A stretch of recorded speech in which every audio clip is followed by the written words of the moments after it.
Hello, hello, hello, hello, Yume. I see you. I see you. Finally. Finally, I get to do this. I had so many issues. So many issues. But. Hello. I'm not Anya today. I am Sino. Oh, hello, Scrub. Welcome back, welcome back. Ah. How have you all been? How has the week been treating you? Oh! Hello, Eli. How are you? My week was very busy. My week was full of things that kept me from doing things. It's Tuesday, I got a sprained shoulder. Well, that's unfortunate. Hopefully that heals up fairly quickly. Hopefully. Just make sure to ice it and do that stuff. But yeah. Had a bunch of family get-togethers, had a bunch of things that had to be taken care of. Busy week. Way busier than I thought it would be. I felt so bad that I had to keep pushing the stream further and further back, but I'm like, well, if I'm gonna do this, I'm at least going to give it my all and make sure it's good for everyone else, you know? Gotta make sure, yeah. Especially the things you take for granted. Yeah. But yes, so we're finally doing the Zelda Fanfiction stream. I'm very excited. This is so cute. Hello, Maggie. Welcome in. Oh, wow. A bunch of people have turned up for this. I was not expecting this. I was not expecting so many people to show up. Finally getting through projects on the back burner. Begone procrastination. Yes, glad you're doing it right. Yes. Well, yeah. I'm just glad that I finally have time to do this. But seeing how we have so many people here, I could actually start on how the stream is gonna go. When was for the world? Well, thank you. So, basically, what we have here is we have 8 fan fictions. All of them, some of them focus on Breath of the Wild, one focuses on Twilight Princess, and one focuses on Ganon. It's pretty much based off of something called Growing Up Gerudo, which is a story from Ganon's perspective. So it's a story focusing on what would happen if Ganondorf found Link as a baby and decided to raise him as his child. So we have 8 different fan fictions. One is Calm Waters Run Deep. One is simply called Breath of the Wild. One is called Roots, A Hero's Spirit, Honey Nut, From the Ground Up, A Fateful Encounter, which is Growing Up Gerudo, and What Makes a Hero. So yes, the plan is that we will be reading the first chapter of all of these fan fictions, and depending on which ones that you enjoy and which ones I enjoy, we'll probably be continuing that specific fan fiction for the duration of the stream. So that's kind of how I interpreted this whole thing to go. Hopefully it goes well. So it's basically just going to be a vibe stream where we're reading this fan fiction, where we're just kind of relaxing. So if you want to have this on in the background, you can do that. We're just kind of just chilling today. Yeah. Very hyped for more voice acting though. Let's go. Okay, cool. A lot of pre-superstitions on Ganondorf's character, but I'll suspend my disbelief. You know, I am very happy that Ganondorf has finally been announced. I am excited that the voice actor is pretty well known, Matthew Mercer. He's very well liked and very talented. So that's good. I think his voice is okay for the character. I don't think there's anything really wrong with it. So I think it fits for the I think it definitely fits for the cast of characters and the voice direction it's going with. So I'm okay with that. One thing, and I will steal this from Ryusuke, a voice actor I follow. He said that, and I really do enjoy this. Hold on a second, let me just fix this.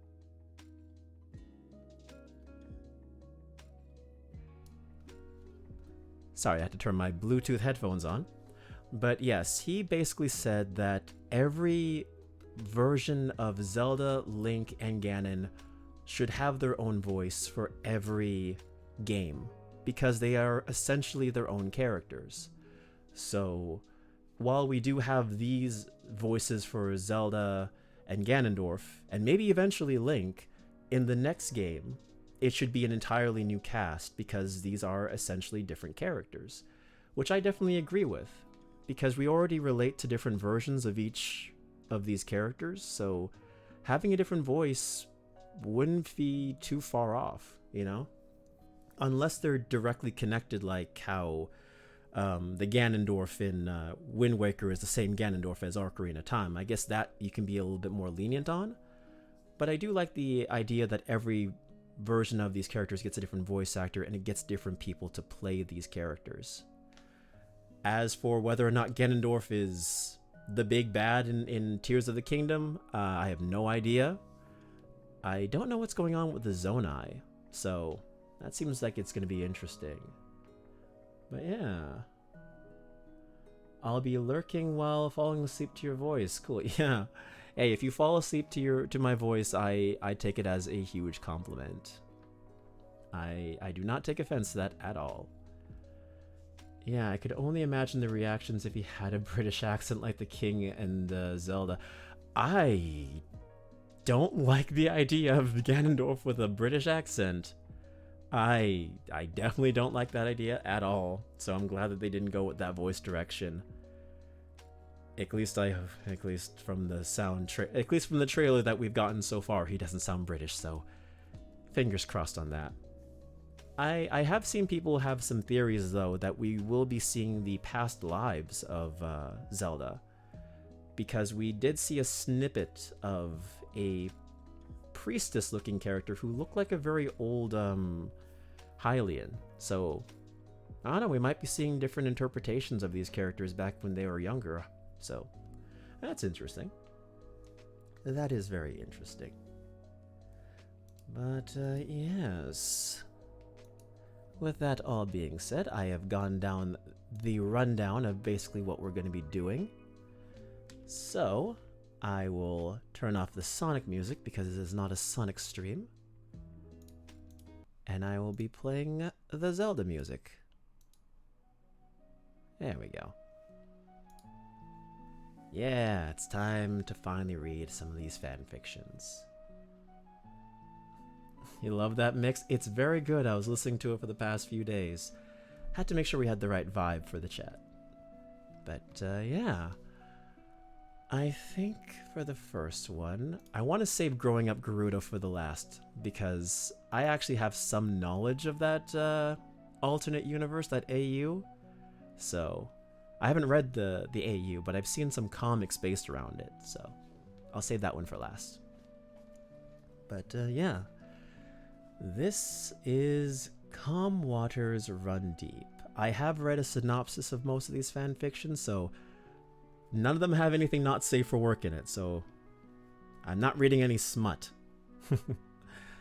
If it gets to that point, though, I will definitely stop reading, just so you know. But yes, Calm Waters Run Deep by Mary Dragon. An expansion of canon, a look at why the memories might have happened, and where and when they occurred, with one slight change in order, and an attempt to fill in the events and conversations alluded to by diary entries and conversations in-game. You were a comfort to her. In particular, needed to be expanded upon, I thought stories shortly before the first entry in Zelda's diary, and continues to the immediate aftermath of the last memory. First person, Zelda's perspective. So, notes. Alright, we don't need to read about that. I think that would be fine. So, summary. In which we do not get off in an auspicious start. He presented himself to my father while I was in morning devotions. The rumble of gossip reverberated the castle walls. Differently that day. It was more feverish, less idle, loaded with flights of fancy. Once disturbed, I abandoned all hope of returning to prayer, and instead followed the threads of rumor and supposition. He bears the sword that seals the darkness, they whispered. Friend of Zora, son of a knight, chosen of fate. I emerged onto the throne room to find him. No more than a year or two older than I. Not much more than a boy, then. On one knee before King Rohan, my father's eyes met mine over the boy's bent head, and he finished a proclamation I had missed the beginning of. My daughter Zelda is to be your charge. What? The boy's head snapped up in a voice rougher than his years. He echoed the thought in my head. What? The proper phrasing is pardon me, your majesty, not what. I corrected as I made... Oh, sorry, that's Zelda. The proper phrasing is pardon me, your majesty, not what. I corrected as I made my way past him to my father's side. As you are apparently to spend time in court, I must counsel you to keep to accepted forms. Zelda, this is Link, my father introduced. He seems almost jolly today, with the slowly encroaching darkness seeping across Hyrule. It was a welcome departure from his recent gloom. He has made quite the name for himself in recent years. It seems many of the requests for aid that we have seen rescinded have been seen by him before we had a chance to address them. Lady Mipha has sent along a strongly worded letter of recommendation. It is of course ellipsed by the sword he carries. The sword was unmistakable. Its image was splashed across the iconography of the castle, emblazoned in every tone on history in the library, and until only recently had resided in the great Hyrule Forest to the north of the castle. I had visited it, nestled in the roots of the great Deku Tree, many times in my youth, to see it sleeping, to be reassured I still have time.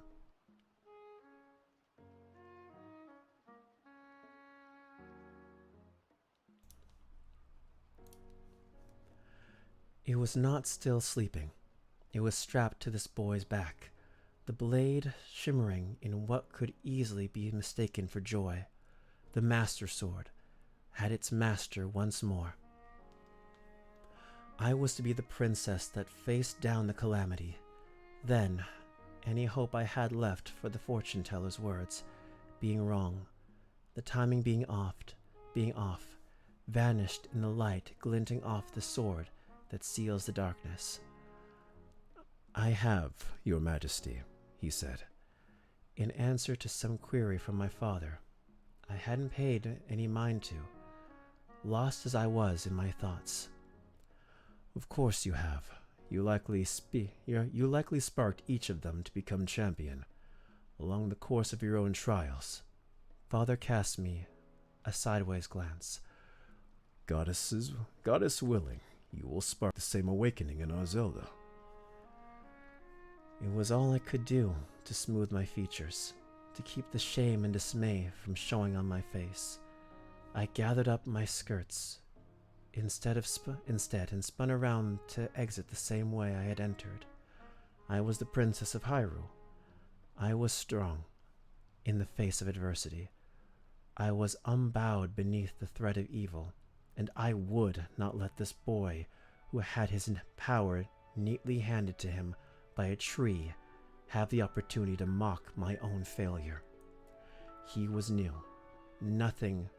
He knew nothing of having to earn his place. None of them did. I had trained morning and night for 9 years and still had not proven my devotion to the goddess, while the 4 of them had been merely tapped as this boy passed them on his way to claim his magical damn sword. I stood on my balcony and welcomed the moon as it rose, taking its ascension from the horizon as an opportunity to send my devotions once more to the goddess Hylia. A blue light was visible from distant Mount Lanaru, and I mentally counted the days until I was allowed upon the sacred mountain. Barely more than a year now. I would be 16 in a few days, and Mother had always promised I would go to the Spring of Wisdom the moment I was able. She had thought it the single most beautiful place in Hyrule, and given all I had seen, that was indeed high praise. I knelt on the stones until the moon reached its apex, and then pushed myself to my feet. The cold had seeped into my bones. It seemed winter is still some months away, but the castle stones collected the chill greedily as soon as it was available. I leaned for a moment on the wall, letting my gaze sweep over the sleeping castle.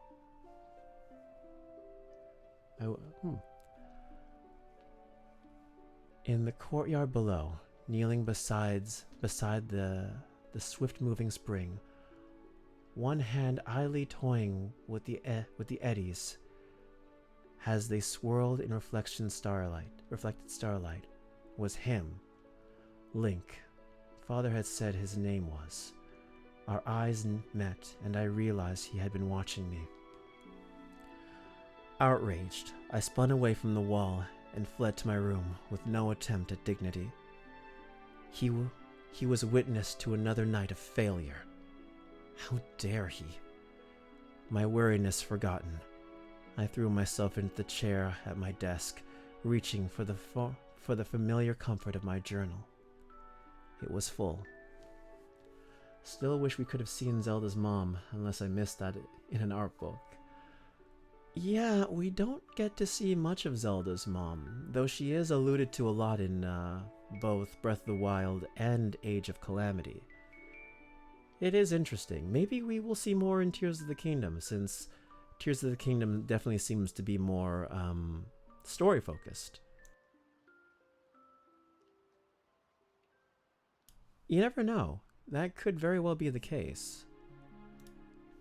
I would like to say that we see more of her, though I do have to beg the question, like, will it be as easy to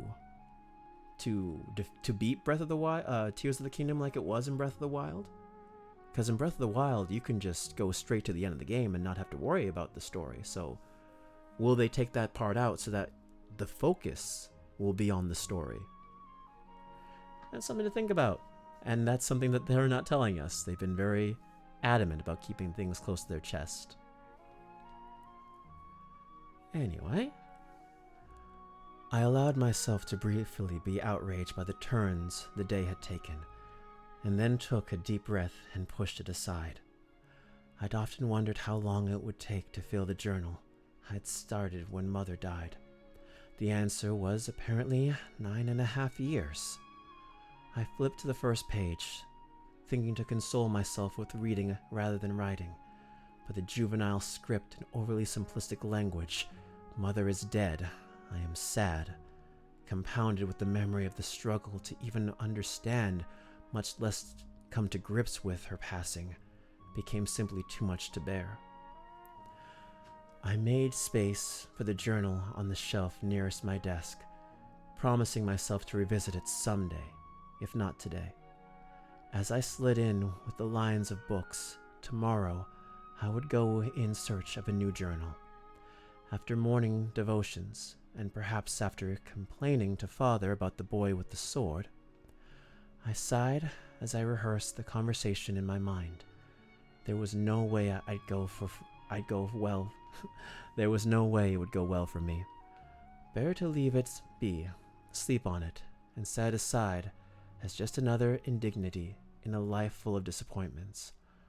I put patched action to thoughts as I crawled into bed and pulled the coverlet up to my chin. I had long since learned to sleep in spite of my fears and doubts. I would be no less a failure if I was deprived of sleep. My dreams were not pleasant, but that was no great departure from normal. I woke up before the dawn and immediately stepped back into the rituals I had followed for the better part of a decade. I was able to stave off thoughts of him as I dedicated myself to the goddess once more with the rising of the sun. I sent my prayer skyward as the orb lifted clear of the horizon, and then went into search of a bath, breakfast, and a new journal. The librarian was occupied. The search for ancient texts was undoubtedly more important than my need for a journal, but promised he'd had something suitable and would send it to me at his earliest convenience. Revali arrived that afternoon, landing on the suspended walkway that connected my study to the castle proper. "Tell me I heard wrong." "What have you heard?" I countered, as I quickly placed the pressed Silent Princess back into the book on herbalism I had been using for reference. I wouldn't call my interest in domestically cultivating the plant an obsession, but it was definitely absorbing a great deal of my time and resources.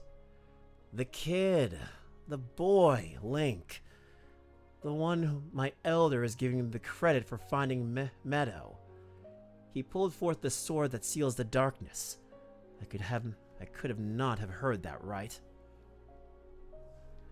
Oh, to have Revali's scorn directed in such a pleasing direction. You have heard right. I informed him as coldly as possible. He presented himself wielding the blade to my father yesterday. Revali ran his feathered hands roughly across his face.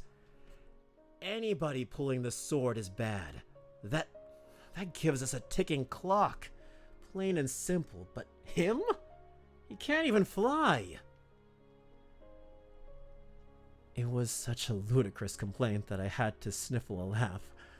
He's Hylian. "So?" Bless him. Bless him. Your elder credits him and finding the divine beast Vadmedoa. Revali shrugged roughly. He had most things roughly come to think of it, and his feathers ruffled a bit on his neck and crest. He was agitated and facing an uncomfortable truth. I had seen the reaction from him many times. He was involved, preferably at best, and honestly, I arrived mere moments after him, so the credit to him is from nothing more than blind luck.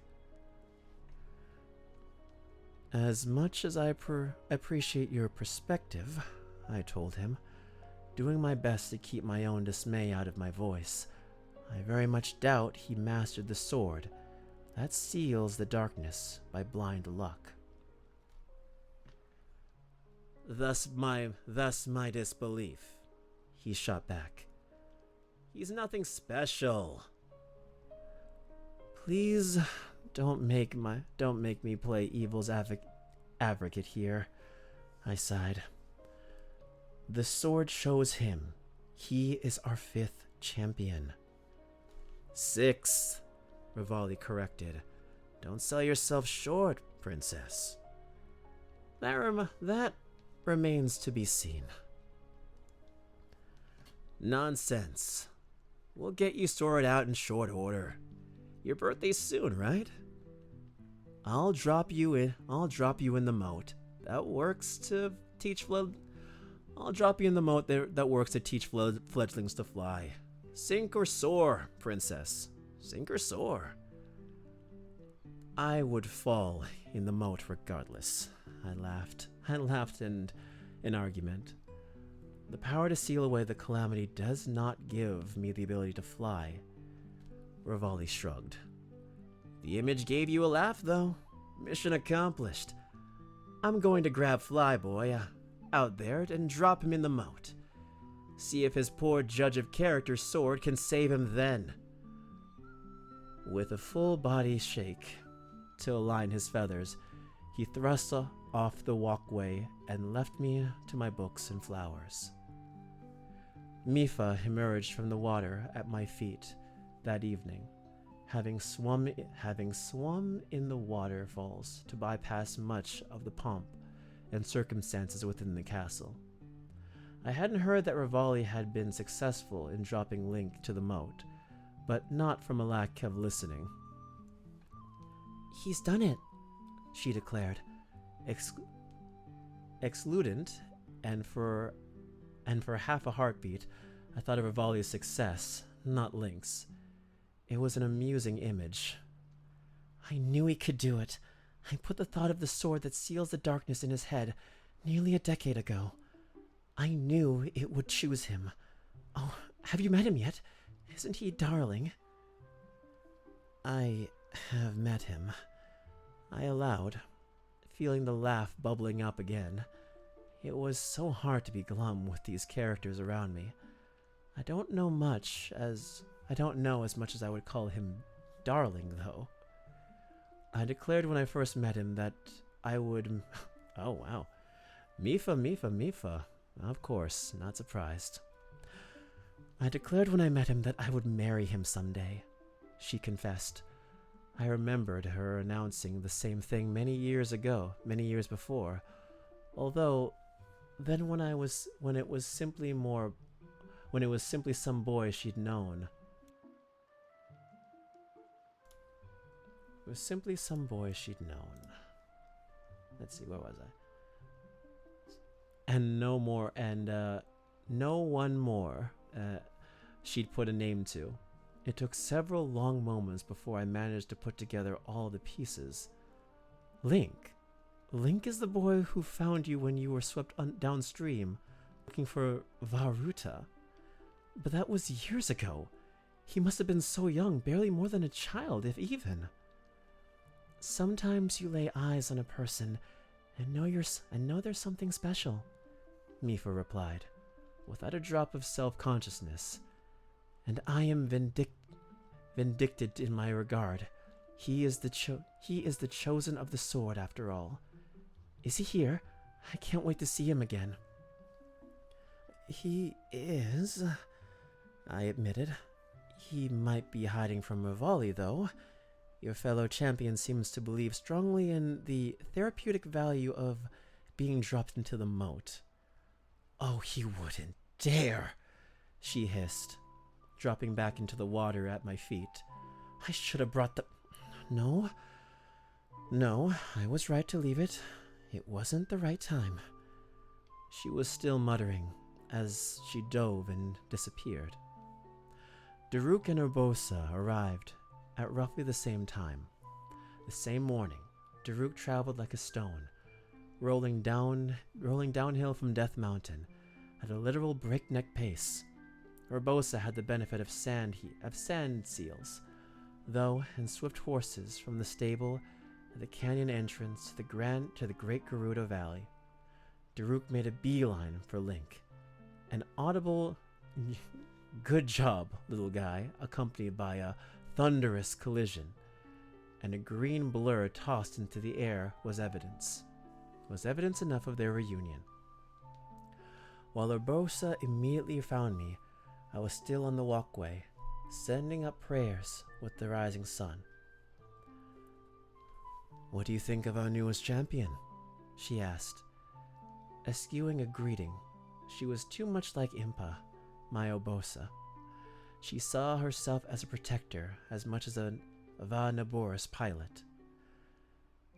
"I am envious," I admitted freely, glancing up to see she was alone, before turning back to my devotions. I wish there was a tree somewhere I could politely ask for my birthright and have it be tactile and easily apparent. Urbosa dropped the stones beside me and laughed. It wasn't quite so simple. He declared out an infestation that was keeping the excavators away from Naboris, and half of Gerudo Town plotting on how to nail him down should he come back, though. He's a bit skinny, that Vol, but the chief herself set her eye on him. If he's not careful, he'll father the next generation of Gerudo, or worse, his rejections will break enough hearts to crash the population. It was something I didn't quite understand about the desert race, but the vague unease the comment inspired wasn't worth abandoning my devotion for. Tell me, Obosa, what you think of our newest champion.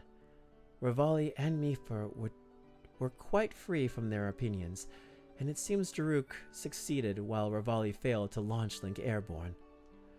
Urbosa laughed. It was one of my favorite sounds. He has a hero spirit for sure. He's got the tenacity of a Molduga. He's got the tenacity of a Molduga too, and hopefully the sense to at least look before he leaps, if not stop and think. Molduga, aren't those the great sand dragons that live in the dunes? Yes, well remembered. They'll attack anything that draws near, and once they hear prey, they won't stop until it's silent. But that means they'll attack a bomb barrel, and chase a cart full of explosives into a canyon. Granted, they'll survive eating a bomb barrel, but it knocks them out, so I digress. Point being, the boy sets his sights on something he gets. The point is, the boy sets his mind on something, he gets it. Doesn't matter how long it takes. A little bit of tempering, and he's quite the match for you, princess. I flatly refused to wonder how she meant that comment to be taken. If you're all here, then we can formalize the arrangement this afternoon. If you would be so kind as to send word to my father. I'll tell him myself, Urbosa said, as she pushed to her feet. I know the sound of dismissal. Don't forget to eat today. You're the skinniest Vale I know. I'll have you know I haven't forgotten to eat since I was 12 years old. That was one time. She laughed at me once again, and I knew she had meant it mostly in jest. She left herself out of my rooms, and for a long moment I was surrounded by peace. I hadn't known any of them for long, excepting Mifa, of course, but the four champions were my very dearest friends. We shared a similar purpose and burden that unifies us as nothing else could. If not for Mifa reaching out to me when my mother had died, I would have had a very lonely childhood indeed. We were joined in our mutual loss and the weight of one day leading our people once we were orphaned entirely. She was a gentle soul. Her being enamored of Link carried as much weight for me as his bearing the sword, the Master Sword. The sword chose him for his abilities and his courage. Revali's rivalry would spawn from the same. Mifa would have chosen him for a kind heart. What have you done? Mifa's normally soft voice echoed off the castle walls. You could have broken him. This is your fault, you know, I said to close my prayer. You chose them. chose him. If they distract me from my devotions, that's on you. I'd never guessed censure of the goddess allowed. The shock of blasphemy was strangely thrilling after the effect. I didn't hurt him. He's little, but he's tough. Besides... Oh, I think this is Daruk. Let me change the voice, hold on. I didn't hurt him. He's little, but he's tough.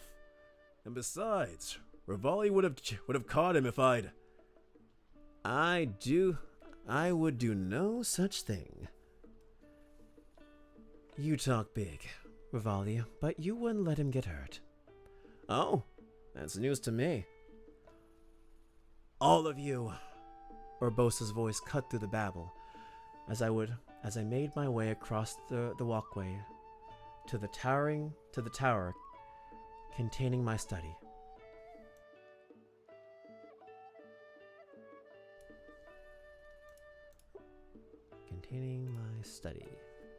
Containing my study.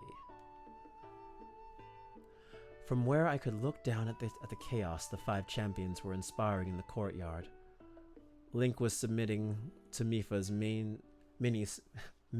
ministrations with a rare sort of smile directed at Daruk, who was shrugging as he grinned at his Hylian friend. Rivali stood wings crossed, shaking his head slowly at Daruk's assumptions. Urbosa was crossing the paving stones toward them, with her best angry Garuda warrior voice deployed. We have a meeting with the princess.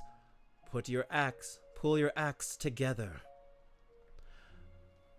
Daruk swept Link out of Mipha's grasp as they both protested, swinging the Hylian over his shoulders like a sack of stones. Link's voice was lost in Mipha's complaint, and I was surprised to realize I was straining to hear it. I'd only heard 5 words from his lips. It was nowhere enough information to judge. What was I judging? His character was spoken by the sword, if not Mipha. The memory of his watchful eyes on me the night before swirled back to the forefront in my mind, and I fought against a new surge of dismay. Perhaps he wasn't the one being judged. Perhaps I was judging what judgment he'd reached regarding me. As if my failure needed a wider audience, I was the last one to the meeting, dragging my heels in the hallway like a child. The 5 of them had all earned their tunics and sashes, the bright blue of a Hyrulean champion. I was flatly forbidden from wearing mine in the castle. Father had said it wasn't becoming of a princess, but we all know it was because I hadn't earned it. It couldn't champion Hyrule until I had some power of my own to offer in my defense. I pushed open the door, determined to pretend I hadn't been lurking self-depressantly in the hallway. Link had indeed already met each of the other 4 and established some form of relationship with each of them. Daruk and Mipha were both protective of him. Daruk in the quasi-abusive older brother sort of manner, while Mipha bore him a soft sort of affection that he seemed to tolerate if not return. Given what Urbosa had said about his regard among the Gerudo, he had lots of practice in turning women down gently, it seemed. Rivali saw in Link a rival, while Urbosa was eager for him to take up the mantle of my chosen protector, and she advocated for it loudly. My what? Your father appointed him as your knight guardian, Urbosa repeated. It makes the most sense. We each have our divine beast to mind, and our post to maintain in the 4 corners of Hyrule. But the sword that seals the darkness is as mobile as Link wants it to be. He can be wherever you want, Princess, and he should be. The four of us will strike at Ganon from our divine beast. Oh, sorry, that was Daruk. The four of us will strike at Ganon from our divine beast, Daruk said. But the little guy, he is going to be with you at the front. He strikes the calamity down and you seal it away. You need to get used to working with each other. As much as I would prefer to be near, so that I might heal whatever wounds you incur, I am afraid I must agree with Daruk and Urbosa, Mipha said sadly. It's only fair he do something, Revali added. The rest of us are piloting the divine beast. It's only responsible that he earned his keep by protecting you, while you research the Guardians as such. My Mipha voice? I hope my Mipha voice is good. I'm trying my best with what I got. Unfortunately not. Yes, Peak. Ayo. Hello, Snow. Welcome in. We're just reading some Zelda fanfiction. We're still on the first one, so I hope you've been well. And I hope you enjoy the little vibe stream we're having so far. It's going pretty well. And I do apologize for stumbling on some words. Let me just take a swig of water.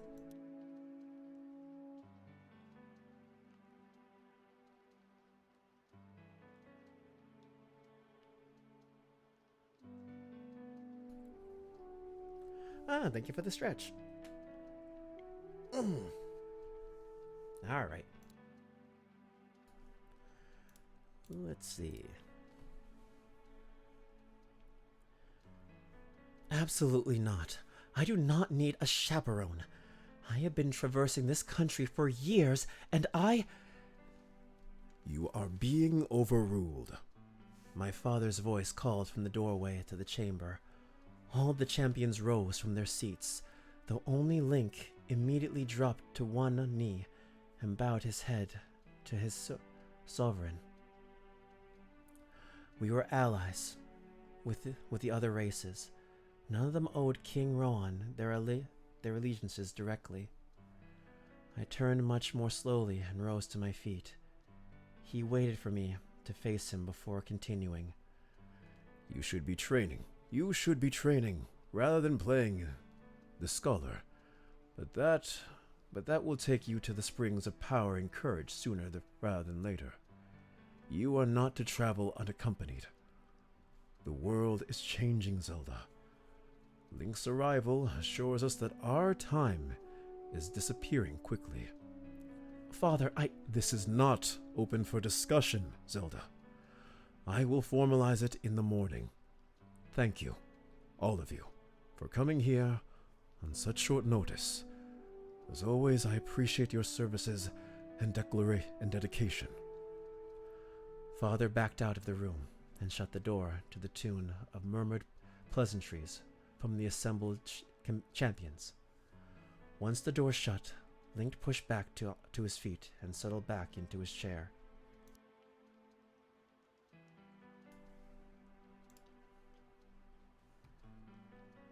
Back to his chair. The look he gave me was unfathomable. Flat, arguably stoic. What did he see when he looked at me? Was he genuflection? Was his genuflection for my father meant to be a slight at me as much as an honorific to him? Was the look on his face right now hiding the thought that he would never bend knee to the failed princess before him? You need a blue shirt. Oh, Daruk. You need a blue shirt, Daruk declared. Mipha quickly rose and excused herself, saying she knew where to acquire one. And we need to make this official. Remember the book you showed me, Princess? When I said I didn't understand all this champion stuff? A weight settled in my gut as I realized what Daruk was referring to. He had latched on to the idea, though, and it was no getting out of it without hurting the Goron's feelings. For all his size and strength, he was truly gentle at heart. The ceremony in the big formal circle courtyard thingy. You showed me the picture in the book, remember? You said it would get to see it someday. I would get to see it someday. If we were lucky enough to. I remember. I answered weakly. It seems we are cursed to live in interesting times, if you all find it necessary. I find nothing about this necessary, Rivali snided, informed us. But I also don't have an opinion about this ceremony one way or the other. Do it if it pleases Daruk. Daruk turned those big, hopeful eyes on me, and I capitulated with a sigh. Of course, we will all meet at dawn, and I will formally bless the chosen of the sword. I stood and left as Mipha darted back into the room, champion tunic held tightly to her chest. Link, King Rohan had it. I fetched it from his study. It seems to have been sized for you and everything. Here, put it on. I went directly to the library and, with as much patience as I could muster, reiterated my request for a blank journal. I was awarded with a thick, well-bound, and utterly blank tome, as well as a very eloquent apology for his having forgotten my previous inquiry. I deflected the librarian with a question I hoped was simple to answer. Was there any connection to be found between the rising of the hero, the swords chosen, and the timing of the return of the calamity? It was not easy to answer at all. While the two events were inextricably linked, I flinched at the word. If there was a set time to pass between the sword's choice and the awakening of Ganon, it was nothing our studies had turned up. I spent the remainder of the day with one of the heavier tomes, looking for any references we might have overlooked, any prophecy we might have become clear in the revealing of the hero. I left well after moonrise, a failure at my research and a failure at maintaining my scheduled devotions. I had successfully acquired a new journal, but starting at the first page whipped away any ability to put words to the feeling I struggled with. My first entry in the diary, I started on the eve of my 16th year, and graceless, and tears how fitting. After meeting with the champions, I left to research the ancient technology, but nothing of note came of my research. The return of Ganon looms, a dark force taunting us from afar. I must learn all I can about the relics, so we can stop him. If the fortune teller's prophecy is to be believed, there isn't much time left. But turning over these thoughts in my head put me ill at ease. I suppose I should turn in for the night. P.S. Tomorrow is assigning him as my appointed knight. Alright, and that was Calm Waters Run Deep. That was the very first fan fiction that we read. Apologies for all the stumbling.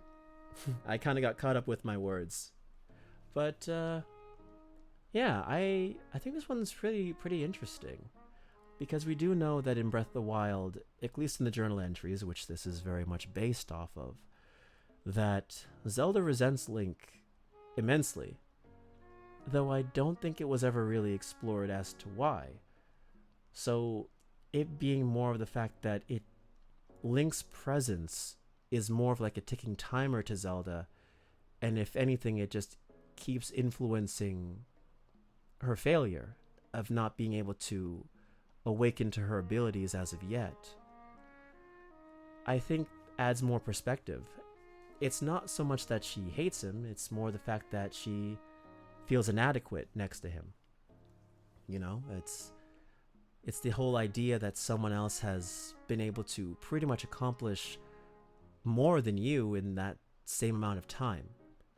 Maybe there is a bit of jealousy between her and Link, but it definitely feels like this fanfiction explores Zelda's inner feelings, which I think is really nice. Oh. But, yeah.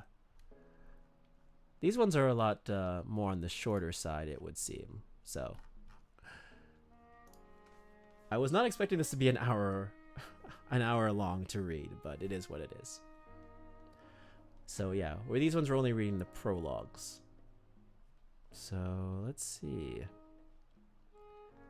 I think I'll read Roots. So, the summary is a work exploring the events that took place before the calamity, detailing Link's chaotic ascendance into the Royal Guard. His first meeting with each of the champions, Zelda, and the people who raised him. Oh, so this actually is the perfect one to read right after Calm Waters, because it seems like it's kind of like the same thing, but from Link's perspective. Alright. Let's see how this goes.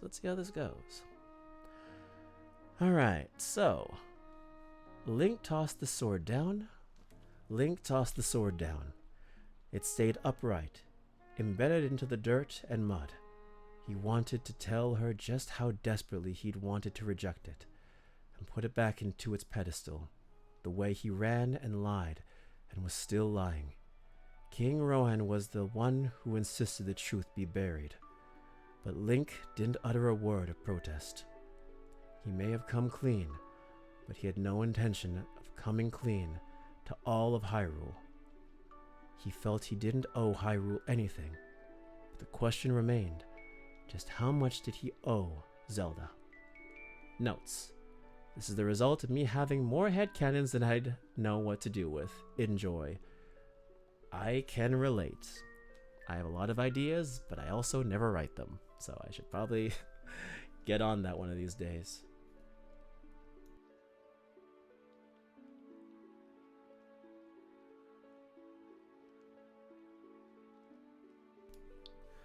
Okay. Let us start. It wasn't Zelda. Oh, sorry. Chapter 1 of the prologue. The Apple Tree. It wasn't long. It wasn't Zelda who Link remembered first. The princess, despite being a profound influence in his life, was a distant and enigmatic figure who was about as tangible as a stream of water pouring over his fingertips. She was an ever-present, powerful current in his mind, but the memory of her was never something he could snatch away or drink from when he pleased. No, it wasn't the most vivid or traumatic events that came to him first. Mipha, Zelda, the king, all the other champions were the same in how they came and went with rain. With the ocean tides and with the tumbling fog, it was both a relief and a frustration. While he may not be ready for the emotional turmoil of his past, time wasn't exactly on his side. Not anymore, at least. The easiest things for him to recall turned out to be fuzzy, distorted memories of his childhood, walking down a beaten path, praying a crumbling watchtower, or holding a stick in his hand, while all shockingly easy triggers to remind him of his father's weary laugh. The man wasn't what he'd expected. The first memory of his father came to him when he fought bokoblins and machinery in the ruins of a farm not too far from the capital of Hyrule. It appeared so suddenly that Link's senses had vanished completely, and he stood dumbly in front of a live guardian, lost in the rush of information. It took a laser and a bokoblin smacking him from a pot with a pot lid to snap him out of it. At the end of all his battling, Link collapsed in the middle of the ranch, arms spread wide as he reflected on the memory of his younger self, beating what looked like a boy twice his age with a stick. That part wasn't all that surprising. Link had enough brute strength that he figured he must have been born with a decent amount of it. What was shocking was seeing his father on the other side of the fence, cackling madly as he collected rupees from a very angry Hylian knight. He didn't know how it started, but his father had made a bet against his own captain that Link could easily humiliate the man's eldest son if given a hunk of wood in a mere 10 seconds. His father walked away 100 rupees richer that day, and Link was rewarded with a cut of prime steak. Ever since he woke up from his 100-year coma, he'd been told stories of how noble and chivalrous the knights of old Hyrule were. And yet, here he lay, recalling that. It was definitely both a contradiction and the wrong way to feel about it. But memories of his father were the only memories Link enjoyed recalling at all. He told Impa this as she sipped from a cup of tea, a thoughtful but curious-looking wrinkle her face even more than usual. That is why you insist upon cutting through the capital during your travels, I take it. As dangerous as it is. A nod. It was an hour later when he delivered tools to help Paya tend to the Shika graves that she pointed to the south, asking, "You've traveled to the capital, right? Do you know what that is? I've always wanted to know." Oh, I think that was Paya.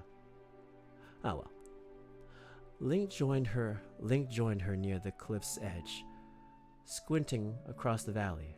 Far in the distance, the silhouette of Hyrule's Colosseum could be seen in all clear weather.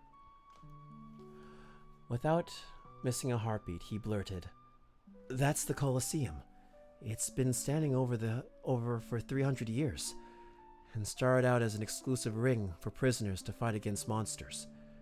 Some things even knights or the kings of Hyrule could prove their worth by fighting in the ring. But around 400 years ago, civilians were allowed to enter and bet on fights." It left her staring at him, dumbfounded. Your pronunciation of Shika is so good, I'm stealing it. Hey, full reins. I will not ask for royalties. You're good. It left her staring at him, dumbfounded. It was probably the most he had ever said in one breath. "I remember more about this place than anywhere else in Hyrule," he clarified. You spent time there?" "Some of my childhood, probably." "Your childhood?" "I think my father caught on that I was a pretty good fighter when I was still young. He liked gambling, too. Children were allowed to fight to the death, to be gambled on." She was aghast. The worst thing we do now is have them fight each other with wooden swords until they learn proper defense." Link shrugged. "I don't remember any other kids being in the ring. For some reason, I was the only one." "That's odd." "Yeah," he nodded. "Odd." Paya looked away, and reluctant to commit any further on the subject. She dusted away the dirt on her clothes as she returned to her work, remarking, I'm very sorry you had a terrible father. Did I? He mused. It was probably true. While Link recalled always having somewhere warm to sleep, a full plate of food, and his father's jovial approval, he was definitely allowed far much more freedom for a child. Link often disappeared for days on end when he was still small and wide-eyed, wandering through forests, climbing steep hills, or digging for trees beneath riverbeds. His father never searched for him on those days. If they didn't stumble across each other during one of his father's patrols, Link would eventually return home to snatch away whatever dinner his old man had cooked before slipping away the next morning. The sound of his father's snoring growing quiet with the click of a locking door. "You're a feral brat," he said. "It's a blessing It's a blessing. If you were normal, I'd be worried sick." When Link showed interest in swordplay, his father obliged and tossed him a claymore to swing around the age of 4. By the time he was 6, he was a Colosseum fighter. 8 a square and 12, the youngest knight in Hyrule. Oh, 8 a squire. I keep saying 8 a square. How did you become a square at age 8? How does that work? Just turn into a square? By 13, the Master Sword was in his hand. By 16, he was an Imperial swordsman and champion. By 18, he was asleep. He didn't know what became of his father. Most likely the man died alongside King Rohan. For all his faults, he passed on his brazen and courageous nature onto his son, and it's how Link was sure that he died fighting, if not hurling some sort of profanity at a guardian. Remembering the heat of slate and pulsing red lights, it occurred to him the apple didn't fall far from the tree. And that is the prelude to Roots, which is interesting. I do appreciate the fact that they have Link talking in this. Also interesting that it seems that Link kind of comes from, well, I wouldn't say it's a broken home, but it's definitely a colorful home. Yeah. I mean, it doesn't seem like Link ever had a great relationship with his dad, because in majority of Zelda games, he's either with his uncle or just, living on his own. So, it's nice to know that this explores Link's childhood and what may have caused him to become mute in the future. So that's interesting. Yeah, very enjoyable story. But, yeah. Let's see, which one should we read next? I'm saving this one for last. But, let's see, we read that. We read Roots. So,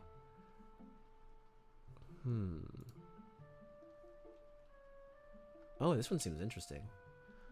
A Hero's Spirit by Silver Mist Anime Lover. Let me just take a sip of water before we start.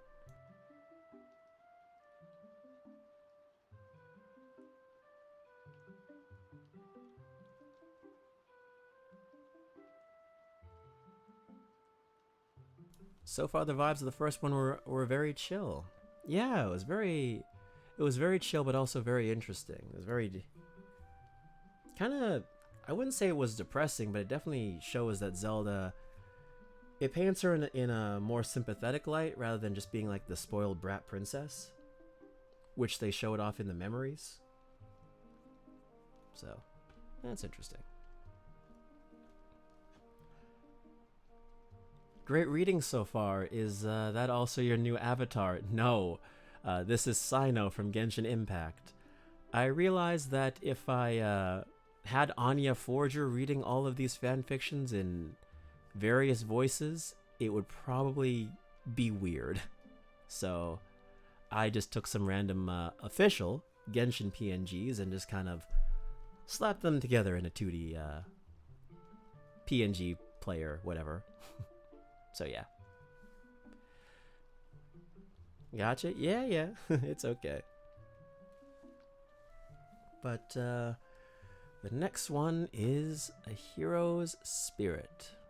And the summary for this one is Calamity Ganon was stronger than anyone had anticipated. Link and Zelda gave their lives to seal him away in the ruins of Hyrule Castle, but an unexpected complication with Mipha's grace has given Link a corporeal ghost form. Now stuck amongst the living with 1 foot in the realm of the dead, he must struggle to figure out what Hylia needs him to do. Luckily, the champions of old are there to help him as he strives to restore the kingdom. The second book of this series will be Linked Universe. The story can be considered a Breath of the Wild fic.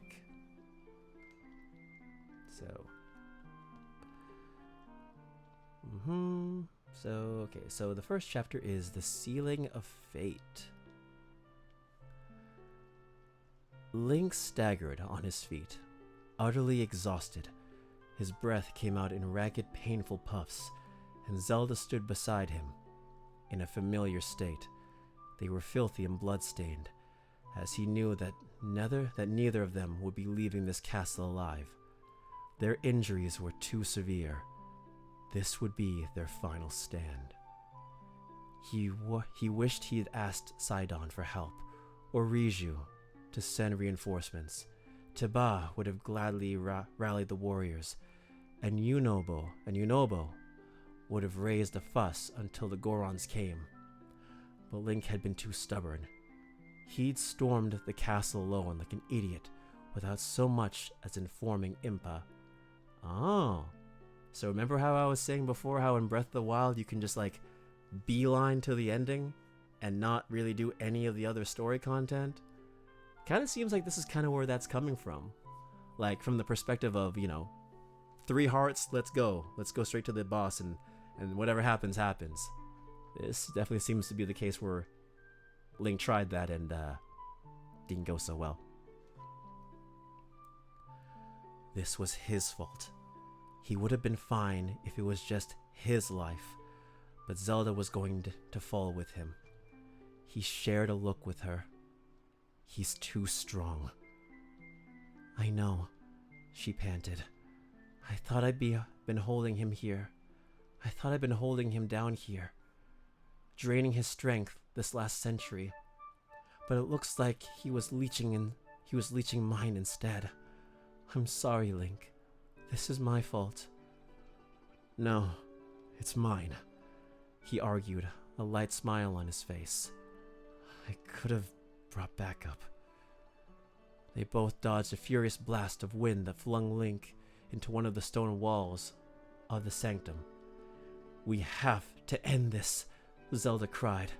I have a plan. I'm not going to like this, am I? He gasped around the pain. The deep gash in his left side was bleeding profusely, making the ground slick with blood. No, you aren't, but smiled bitterly. But we know that neither of us will survive. Link, hand me your sword. He hesitated only a moment before handing the Master Sword over to the princess. She closed her eyes, for a moment concealing her powers into the blade. An ethereal chime resonated within the very depths of his soul, even as he brought out Revali's great eagle bow to keep Calamity at bay. Take it! Zelda threw the blade back at him. He caught it with a practiced hand and sword humming with unbridled power. He instantly understood that what she'd done. Zelda had given everything she had to the blade. Master Link. He almost didn't dodge the barrage of flames in time as the voice echoed in his mind. Oh! I know that Master Link anywhere. I am Fee, the spirit that dwells within your blade. She sounded pained as she suddenly understood, as he suddenly understood. She had been too weak to help beforehand, too weak to speak, but now, with the boost Zelda had given to her, she was finally able to speak with him in their final moments. Well then, Fee. He grinned with bloody teeth as he understood Zelda's intentions. I think you figured out the plan. Can you do it? I can, Master, but it won't last forever. Yeah, Fee. Oh, I'm actually so happy. I've been dying for Fee to come back, man. Like in anything. I'm so glad. Then, I'll meet you in the next life. Perhaps there, we can finish this. He promised. She chimed in agreement, while humming with sacred power. He forced his tired, aching, screaming body to move. Link charged Calamity Ganon and leapt high into the air with Rivali's gale. He ignored the way his foe raised his blade, aiming for his chest. Link wasn't going to dodge. If he was going to die, he was determined to take this monster out with him. A cry of pain and determination escaped his lips as he felt the sharp, icy sting of the blade piercing his chest. It should have killed him then. It should have killed him then and there. But Link was determined. He thrust Fee downwards into Calamity Ganon's skull. The beast roared in fury as the sacred powers of the goddess did their work.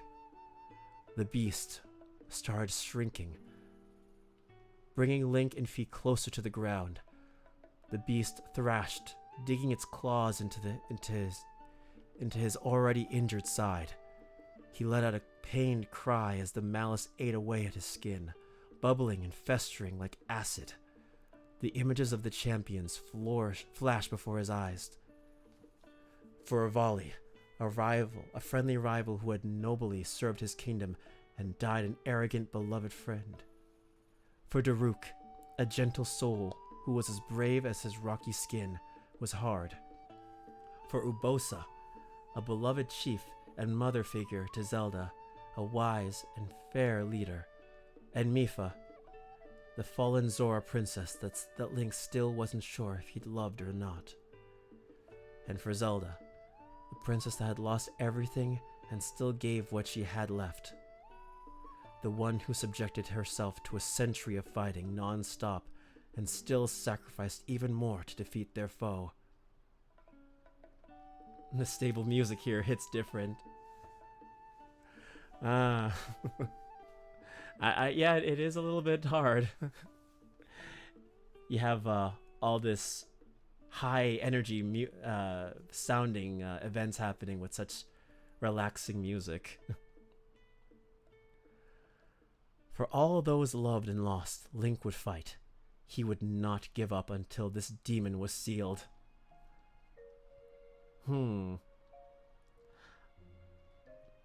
Let me... Actually...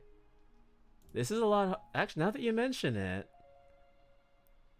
Let me do something real quick.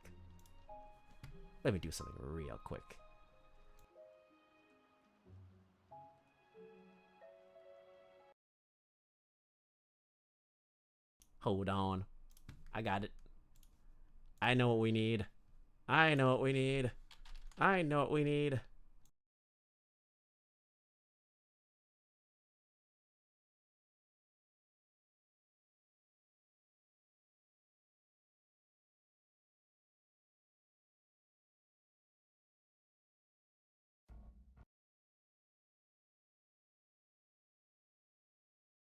This will work. I got it. There we go.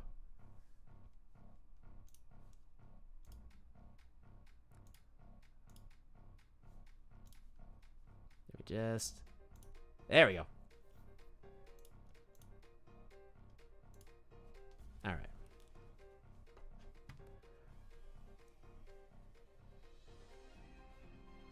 Hold on, let me raise the volume on that a little bit more.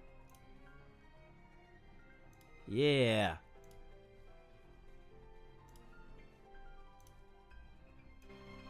There we go. Now that will work. That will work. Thank you for telling me. There we go. Alright. Rise, rise, yes. Alright. And for Zelda, the princess that had lost everything and still gave what she had left. The one who subjected herself to a century of fighting non-stop and still sacrificed even more to defeat their foe. For all those loved and lost, Link would fight. He would not give up until this demon was sealed. The claws dug further into his side as Calamity twisted the blade on his chest. Blood dripped down his chin as he grit his chipped and broken teeth. Just a little more. Link's feet touched the ground as Fi was buried into the stone floor, sealing Calamity Ganon with a final horrific cry. Fi hummed one last time before dimming, conserving her energy so as to keep him sealed for as long as possible. The claws in his side vanished, and he staggered back, hitting a wall and sliding down to sit next to Zelda. He pulled out the blade from his chest, and letting it clatter to the side, he was fading fast, and Zelda looked to him in a similar fate. He could feel his lifeblood draining at an alarming pace, but honestly, couldn't fully bring himself to care. "I've cast a barrier around the sanctum," Zelda explained in a weak, breathy voice. "None but the hero may enter this place." "Thank you," he smiled. "I hope in our next lives I'll be able to protect you." "I'm sure you will." She smiled back, tears running down her face. "Goodbye, Link. Goodbye, Zelda." He felt tears run down his own cheeks as the light left her eyes and her hand fell limp to the cold stone floor. It was finally starting to sink in. Nobody was going to come and rescue them. They had failed a final time. There would be no shrine of resurrection for him a second time. It was frustrating. He'd done everything he had been asked of. He freed the divine beast. He defeated monsters and explored the incredible world that was his home. Link had even brought a horse in the hopes that he and Zelda would have a place to stay. Oh, sorry, horse house. Link had even brought a house in the hopes that he and Zelda would have a place to stay. He had made so many friends, and even created a little Rito family of his own. At least, Saki and Teba treated him like he was their hatchling. He wondered if they'd missed him, how long it'd take them to realize he was gone. He was prone to vanishing for long periods of time, but after all, and his horse, Echo, he hoped he'd be well taken care of. He gasped with rattling lungs as another wave of pain swept through his body. Damn it, why did dying have to be so painful? He opened his eyes again. When had he closed them? Standing there before him was the champions in Zelda. Their spirits glowed with an otherworldly light. "You're an idiot," Rivali huffed. "You weren't supposed to die." It was probably Link's imagination, but the Rito looked grieved, like he wanted Link to continue living. "You fought like the warrior I always knew you'd be," Urbosa smiled. "Be proud, Link. This death is an honorable one." "Come on, little guy," Daruk grinned. "It's about time to go." "Link," Mipha smiled at him. Even though your memories, even without your memories, you're very important to me. I do hope that we can spend more time together in the afterlife. She held out a hand towards him, Zelda doing the same on her other side. Come on, Link. You've earned your rest. He felt the pain of his body fade as his hand rose off the ground, but it felt light, much lighter than it should have been. He looked down to see that he was coated in the same ethereal light as the others. He, too, was now dead. In a way, it was relieving. Despite his sorrows and regrets, his life had been hard and hectic and so lonely. To finally have people reaching out towards him, telling him it was over, he pushed himself onto his legs that wasn't battered and broken and took one look at his body.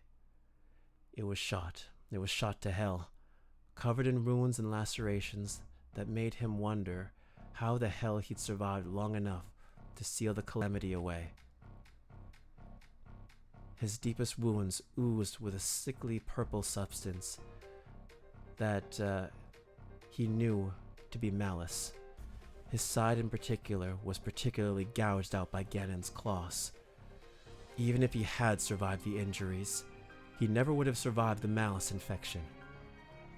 He turned towards the champions and reached out to take their hands. Behind them as a large archway with ancient writing around the border. Swirling within it was a warm, gentle, pulsating light.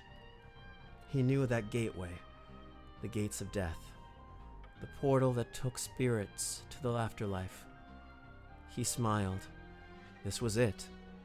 He was finally going to rest. Even so, the smiling faces of his living friends passed through his mind. His heart ached for them. Teba and Saki, Bolzan, Riju, Yunobo, sighed on. Impa was old enough. He'd be seeing her soon, too. Robbie would follow. Purah, wouldn't she be left alone? And what about the villagers in Hateno? The kids loved playing with Link. It'd be so sad he'd never return. He truly was an idiot. He caused so much pain. Then a familiar green flame rose up with his body, and his non-existent heart skipped several beats. No, he whispered out in shock. This wasn't happening. He had earned his rest, damn it. The champions also gaped in horror, but none more than Mipha. I'm not. Our powers must have settled within him, Urbosa realized. Even without us using them, an echo of them still remains. He wanted to argue, to somehow fight back, but he knew he had no choice. Link suddenly found himself back in his body, but it was all wrong. Unlike the other times Mipha's grace had revived him, this was painful. The malice within him hissed and buckled, and he found himself writhing on the floor in agony. Beyond words, he couldn't even scream. His limbs felt like ice, and the scorching heat of his blood made it feel like his skin was blistering. The malice was eating away at him like acid, and he could feel his feebly beating heart pumping and the substance deeper into his body. A bright light shone from his left hand. It was an odd triangular mark that looked vaguely familiar. He thought he remembered seeing it on Zelda's hand when she first unlocked her sealing powers. Why did he have one? It seemed to pulse with a holy light. It burned too. The two powers, sacred and tainted, battled for dominance within his body. But it was too much. His body had been revived countless times over the course of his journey, and he had finally had enough. With a final great piercing agony, he found himself on the stone floor once again, in ghost form. He gulped down shuddering breaths, trying to comprehend what had just occurred. Link? Mipha crouched down in front of him. His hands looked solid again, but at all the like the see-through ghost form he'd had earlier. But a quick glance behind him showed his mangled, tortured body lying not 6 feet away, his face still scrunched in agonizing scream. He winced. He really looked like he died a horrible death. Mipha! He looked at her with a wide, terrified eyes. The other champions looked equally shaken and confused. She placed a hand on his shoulder, and he was relieved to find that it didn't pass though. He finally sat back, hand brushing the shaft of a broken arrow. It rolled away with a hollow sound that reverberated the stone room. He startled, staring at the arrow for a moment. Slowly, as if in a trance, he reached for it, only to find his hand pass through it. Was it a fluke? The wind? He tried again, concentrating on his hand. He found the arrow to be solid this time. He had held it firmly in his grasp, that he was so surprised that he let his concentration lapse, and the arrow fell through his hand. What? He looked at the others with his eyes wide. Is that normal? Nope. Revali went as if to kick a discarded broken sword, and his talons passed right through. Ghosts can't touch anything. So, how can I? Guys, if we don't go then... Daruk started behind them for a moment, at the archway Link had seen earlier. Only this time it was empty. The beautiful swirling light was gone, and his insides turned to ice as he understood what this had meant for him. Come on, Link. Whatever this is, we can figure it out together, Zelda decided. A tear ran down his face, quickly followed by another. I can't see it. Can't see what? Revali snapped. Come on, Link. Those gateways only show up when someone dies, and even then, only for a little while. If we miss this, we'll have to find someone else to hitch a ride with. I can't see the light. The gateway is dark. He whispered quietly. Wait, what? Zelda swirled around. If you can't see it, then does that mean... He can't pass on yet. Urbosa nodded. Can't even die right, Revali huffed. Fine. I suppose we'll catch the next one. Any idea why he can't see it? As Revali spoke, the portal's structure started to crumble. No, you guys go on. I'll figure this out myself and meet up with you when I can. He promised. Oh no. Urbosa shook her head with a grin. You're not getting rid of us that easily. We were separated once before, and we're not going to make that mistake again. I'll stay with you until we can pass on together. Mipha stepped forward, wringing her hands. Yeah, little guy. Daruk grinned, slapping Link on his back hard. It hurt. Ow! He stumbled forward. I thought things weren't supposed to hurt anymore, he complained. That's because That's because there are a few things that can touch a ghost, Urbosa shrugged. I'm so sorry, Link.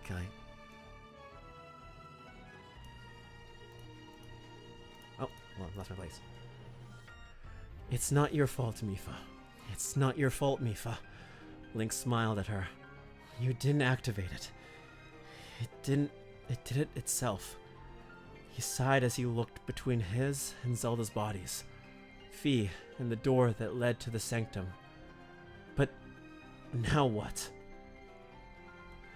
Well, you're probably chained by regrets, Durukund. You met a lot of people on your journey.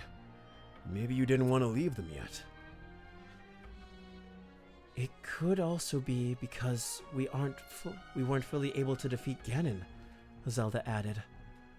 But here's probably not the best place to talk about this. Right. He sighed as he ran a hand through his hair. He passed for a moment by his body.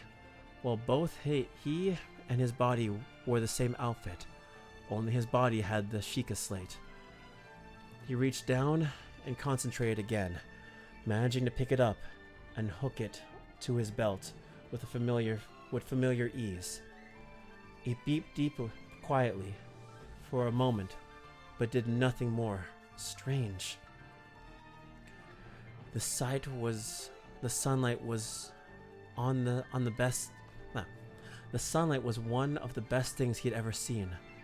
He smiled as his feet moved soundlessly over the grass, phasing through the blades as he weren't even there.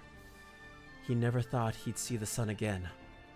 It's beautiful, Zelda smiled, standing beside him. It is. Yeah, it is. He agreed. A nearby guardian stalker returned towards them. Link summoned a shield from his slate on reflex. It wasn't much, a badly damaged traveler's shield, but it was better than nothing. He'd broken nearly all his weapons during his battle with Calamity Ganon, and this was his last shield. He had to figure out a way to evade. There's no way he could take down a guardian without a weapon, and a great eagle bow was on its last legs. It had maybe 3 shots left before it broke, and he really didn't want to see the look on Revali's face if he saw his bow shatter.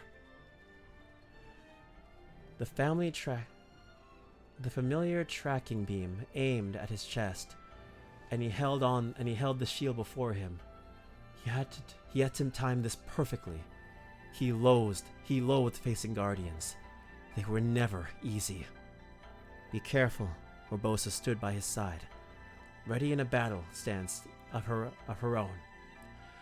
The others seemed to be preparing for a fight too, and Link briefly wondered if the champions had done this back when he couldn't see them. Right, he nodded as he listened intently on the beeping.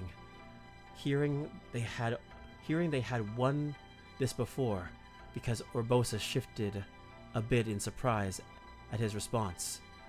The laser vanished, and he tightened his grip on his shield. Beep. He pushed the shield out with all the power he could muster, praying that he wasn't too early. He felt the power of the beam pushed against his shield as he parried back towards the Guardian, and the creature whirled and beeped in confusion. Link took that moment to dash toward some rubble. Hiding before it, it could recalibrate and spot him. It beeped in alarms as it circled the area, attempting to find him. He let out a soft breath when the purple lights dimmed and it walked off. So, not only can you touch things, but other things can see you, Revali hummed. This is quite a mystery. Does that mean other people can see Link too? Mipha tilted her head. We can find out, Zelda shrugged. What do you say, Link? Worth a shot, he smiled. If I teleport away, will you guys come with me? Yes. We've been teleported alongside you each time. Urbosa nodded. Well, not the first few times, Rivali huffed. We had to track you down, and that was annoying. Link snorted at the mental image of Rivali squawking in shock the first time Link vanished into tendrils of blue power and annoyance. He must have felt at having to search throughout Hyrule to find him again. Where are we headed? Daruk grinned. The Rito? You seem to like it there. I was thinking Hatiano, Link finally said. I've got extra weapons and shields to keep at home, so I figured I could restock. You have a house? Zelda blinked. He does. Bought an old rundown house in Hatiano village. It was before any of us were freed, so none of us quite know how, Urbosa explained.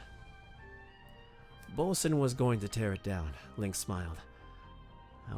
It was abandoned since the owner died in the Great Calamity. I liked it, so I bought it. Just like that? You just bought a house because you felt like it. Rivali shook his head.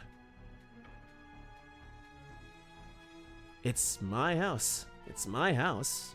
You don't have to like it. Link stuck out his tongue at the Rito, causing his feathered friend to jolt a bit at the unexpected action. Wonders never cease, he muttered. Alright, I think I could change the music now. Change it to something a bit more calming. Hit it. And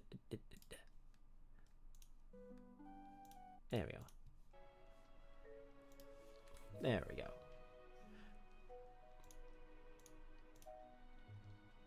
And where does the fanfiction don't make me lose my place? There it is. The description and your narration, this is so intense, my god. Oh, I'm glad you enjoy it. I'm glad I am performing adequately for you all. Let's see.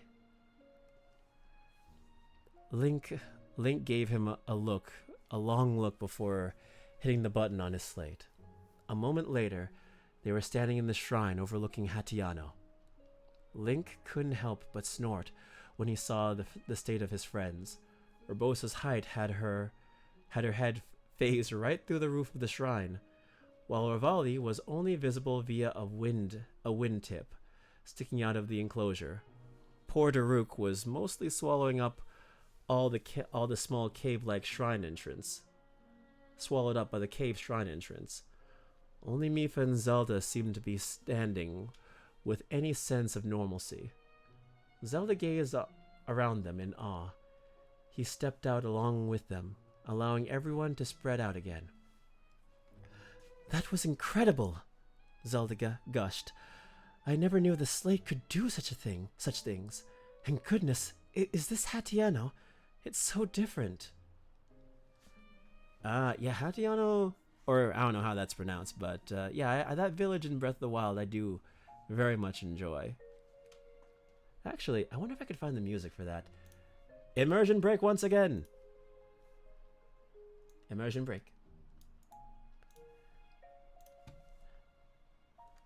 Don't you just love a good immersion break? I know I do. Let's see. Oh, there's a night theme.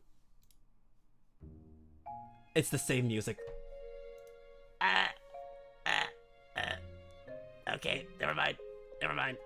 The music was actually perfectly timed. Oh, okay.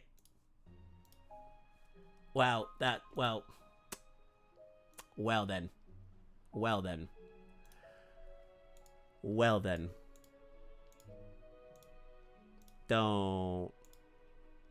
Don't say anything. Don't say anything.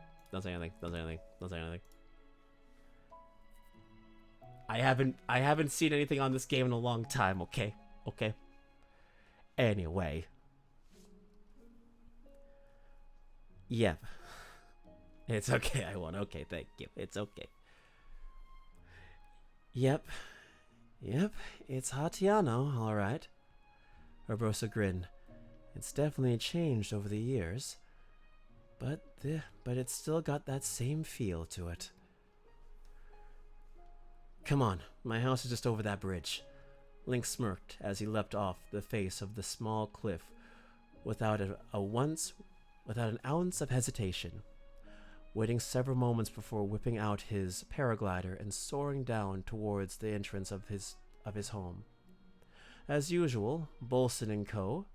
were seated along the cooking fire. He always kept it lit. Link! Bolson grinned as he waved. Well, that answers the question. Revali shook his head as he glided down alongside Link. The others took the trail by foot. Maybe Ghost couldn't fly? Hey, Bison. He greeted, smile a little tighter than normal. His pink-clad friend picked up on it instantly. You okay? You seem a little... Yeah, just a run-in with the Guardian earlier. He shrugged. Oh, no you don't. I got prepared for this time. I know what I'm doing this time. Yeah. Ha.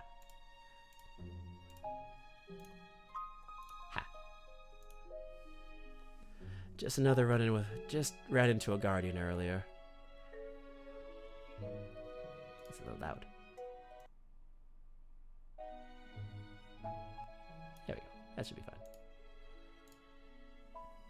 He shrugged, letting a small shiver down his spine. Bolson nodded in understanding. If you need anything, just holler. He went to pat Link on the shoulder, and he momentarily flailed. Be solid, be solid, be solid, be solid. The warm hand clasped his shoulder, and he nearly melted in relief. In that moment of relief, Bolson's hand fell through his shoulder a bit, but Link seemed to be the only one to notice. He nodded mutely as Bolson and the others left, giving Link his much-needed privacy. He seems nice, Zelda smiled, and he could touch you. Sort of. Link frowned. Looking at his front door, he thought for a moment and walked straight through it. The champions followed him, and he frowned as he looked at his hand. I think I can control this touching stuff thing. He concentrated for a moment and picked up a plate that was collecting dust on his table. What a nice house, Zelda smiled. Oh, you've got Urbosa's scimitar. She eyed the weapon on the wall and her shield. I didn't want anyone's weapons to get damaged, so I kept them here, Link explained. And yet you took my bow with you. Revali raised an eyebrow. I like using a bow. I felt more confident that I wouldn't break it. Like I would a sword or a spear. Call back to the breaking system. I don't recall you breaking so many things before, Revali shrugged. Link's stomach did a flip. Did they not realize? Do you guys know what happened that day? Urbosa and Mipha sat at his table, as Revali leaned against the wall. Zelda sat at the front of the stairs as Daruk made himself comfortable on his floor. Well, yeah. Calamity attacked and the Blight got us. You and the princess couldn't get to the castle, and she held Ganon back for a bit. A bit, she echoed. sharing a look sharing a look with Link. You do realize how much time has passed, yes? 100 years? Revali spat, bitterness evident in his tone. What I don't understand is how Link is still so young. I assume it has something to do with why you vanished for a century? Link and Zelda shared a look. I died, Link finally said, and the champion startled. Wait, but if you died back then... Mipha's brows furrowed as she gave a gentle frown. I told Impa to bring him to the Shrine of Resurrection. Zelda sighed. He died protecting me. I felt the least I could do was to save him somehow. I just didn't realize. It jumbled your memories, right? Daruk scratched his head. Mipha winced, and Link realized she was probably the only one who understood the depths of his memory loss. He vividly recalls confronting Sidon in one night, after he regained control of Varuta, the first divine beast he tackled. Now that he was thinking about it, he didn't recall admitting his full amnesia to anyone else. Even Zelda may not know the extent of it. No, Link shook his head, looking down. It didn't jumble my memories. It took them, he admitted. I don't remember anything from before I woke up. The silence was thick, and Zelda had a grimace on her face. She must have already started putting the pieces together. That's not entirely true, Mipha corrected. You seem to have gained a few. 13, Link corrected. I've regained 13 individual memories. I have at least one of each for you, but that's about it. Everything I know is just from before the calamity. I don't know anything about him, the Link I used to be. He sighed as he played with his fingers. He didn't want to look at them right now. He wasn't sure he could. Perhaps that's for the best, Urbosa spoke. I may not have known you well beforehand, but you seem happier now than you were then. I suppose this does explain some things. Revali's expression was tight, but he didn't seem angry. If anything, he seemed almost guilty. Disappointed Link didn't really know. It's alright, little guy, Daruk grinned. The memories are still here, are still there if you want them. And we used to talk a lot. You know, you knew me before you became a champion, so I can help answer any questions you might have. And I know you know we were childhood friends, Mipha smiled.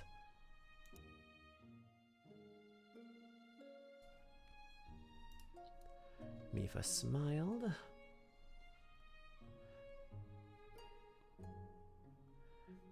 I can tell you about your family too.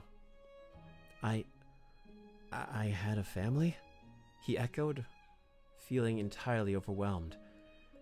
He wasn't sure if he wanted to know, but part of him felt like he had an obligation to remember them. He needed to remember them because otherwise they lived for nothing. Yes, Mipha gave him a small, sad smile. Your mother died when you were a child, but your father was a knight, and you doted on your little sister all the time. What was her name?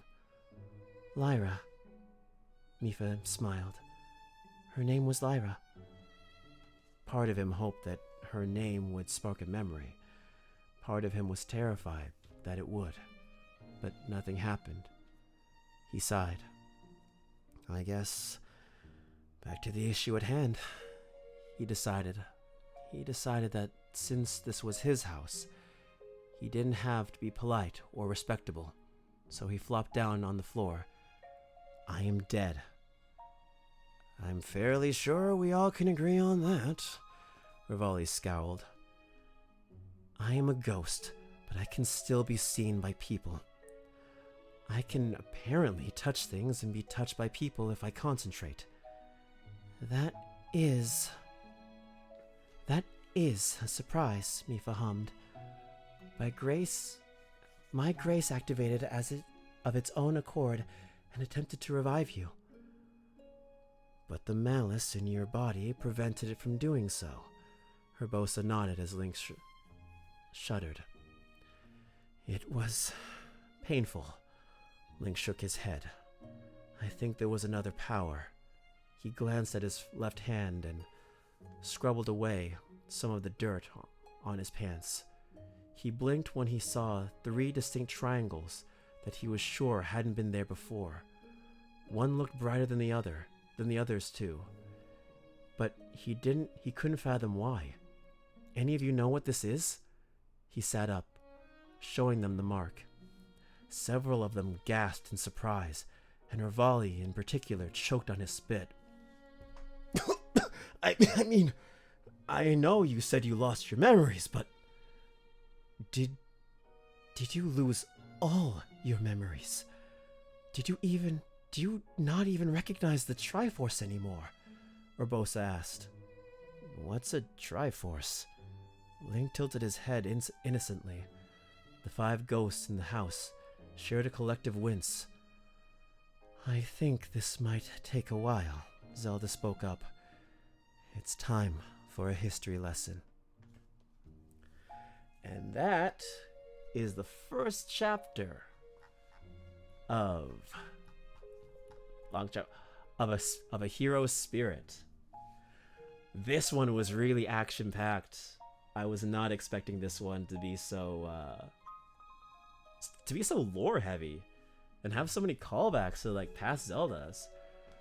Link has the Triforce.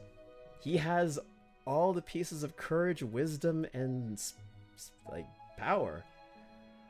I'm guessing when Zelda died, the Triforce went to the last living like wielder or a person who could wield it, and I guess that was Link.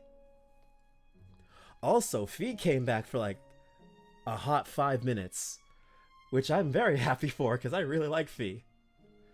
Oh my goodness, this one was really good. I really do enjoy it. I don't know where they're gonna go with this one though. They could easily explore the concept more. Though I don't know who. Maybe Ganon will come back. I don't know. Oh no, this was a very good story though. This was very entertaining. I really enjoyed the fact that we were able to add some music to it and really hype it up. For real, for real. Alright, so that is a hero spirit. That's the 3rd one. Alright, let's see what we could read afterwards. I'm gonna take a little sip of water. But how do you guys enjoy that fan fiction? I really enjoyed it. I thought that was really nice.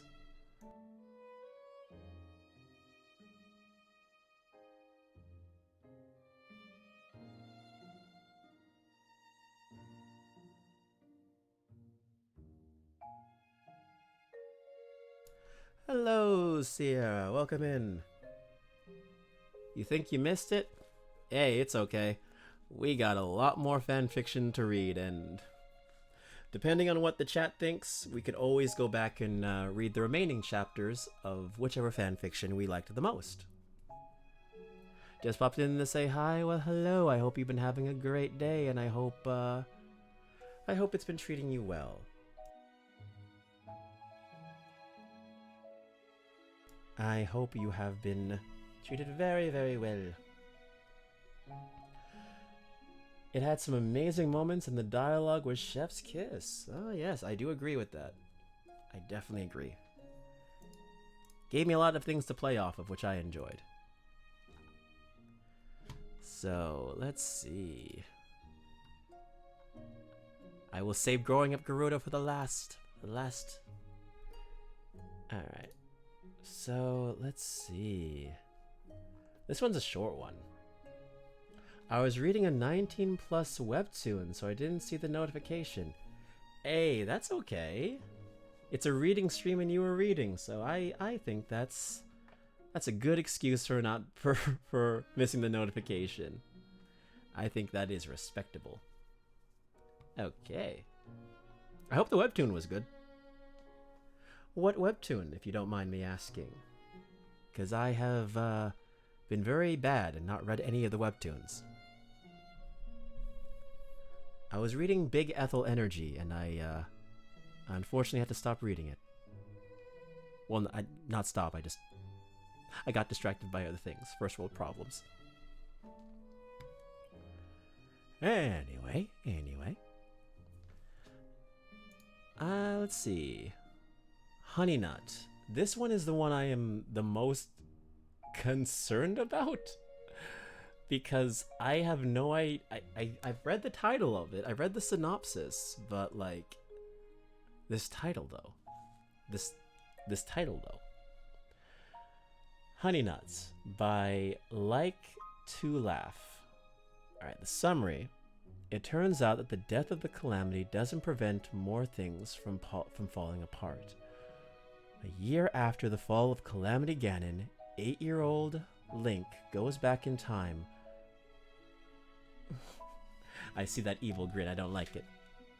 8-year-old Link goes back in time to before the end of the world, before the fall of Hyrule, before he ever even draws his sword and starts to fight things before they can go wrong. It takes a while before he realizes he might be able to regain pieces of himself. I read a lot of webtoons, and it's called Dear Door.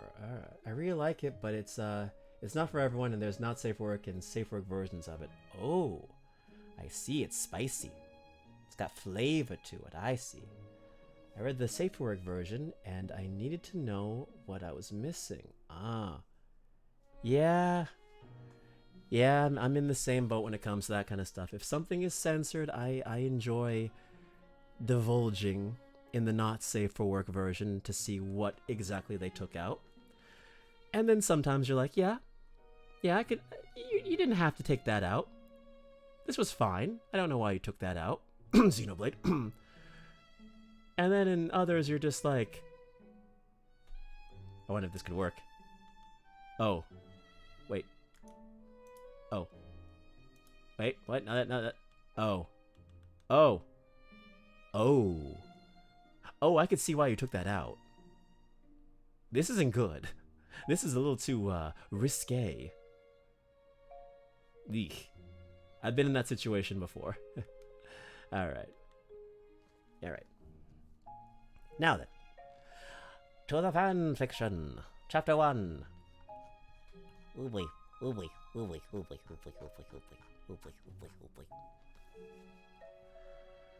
Let's see. The temple... Actually, I think this... I'll read this one. And I'll read this... the synopsis of this one. And then I think we'll jump into Growing Up Gerudo.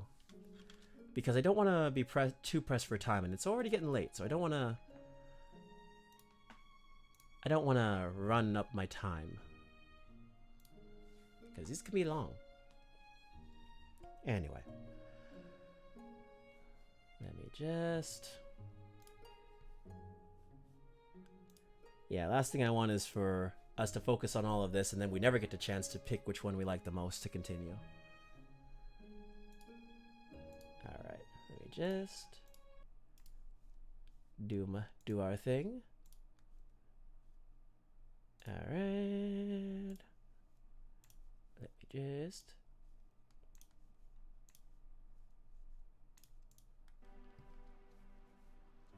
There we go.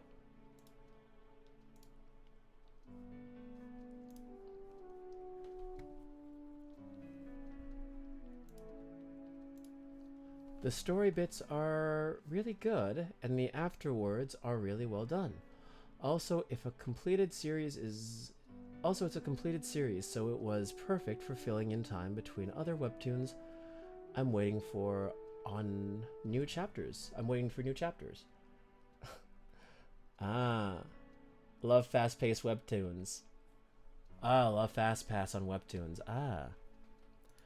I used to just collect the free coins and only use them for when I absolutely need to know what happened next. Anyway, Honey Nut, Chapter 1.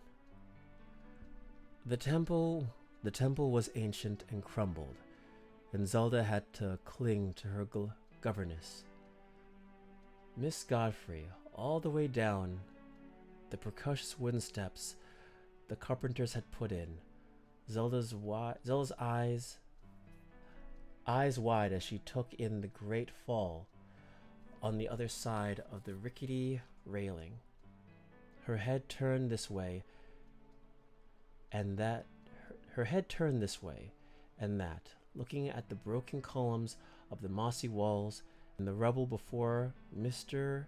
Godfrey cuffed her gently over the head to make her refocus on her father. King Roman was on one knee in front of the goddess statue, hair braided elaborately and held high before the Divine Mother. 6 royal guards flanked him in neat rows. Zelda knew all of them by face, if not by name, so they had to be the most senior of them. Not every story for me. I hate having to wait. I need to know more. I see. Dear Mother Hylia, he said, his voice ringing crisp and clear among the aged stone walls. Goddess of love and light, please let me speak the worries of my kingdom, our grief and our hopes.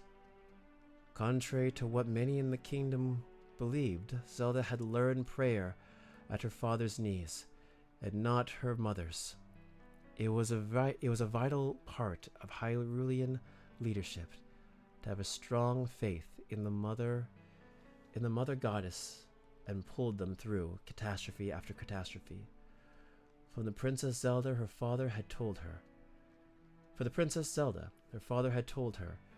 For the female heirs of the throne, it was even more important. She followed along intently, nodding along with the smooth cadence of her father's speech. She barely even noticed Mr. Godfrey's hand tucking her closer as if to secure her position. The sighs of the calamity draw ever clearer, Rowan continued, unwavering gaze on the goddess's statue. Death Mountain rumbles with warning. The monsters grow restless, malice is thick, in the air turning the full moon, and I fear that the kingdom is not prepared.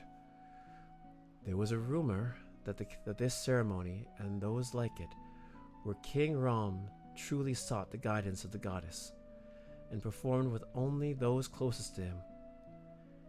He would never dare speak such thoughts in front of the masses. Zelda too would confess her worries only in private one day. My daughter, our own Princess Zelda, bears the Triforce promised to her bloodline. She wears her burden well, Mother. But it worries me that we have not yet found her counterpart, your chosen hero and knight.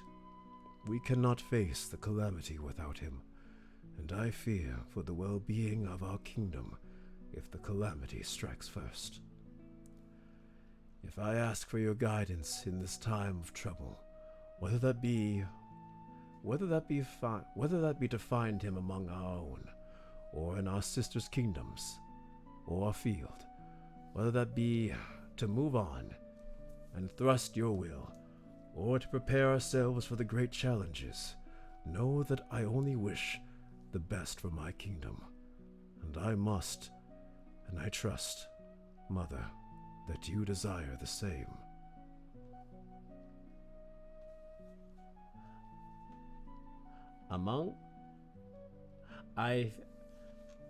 Did I read something wrong? I probably did.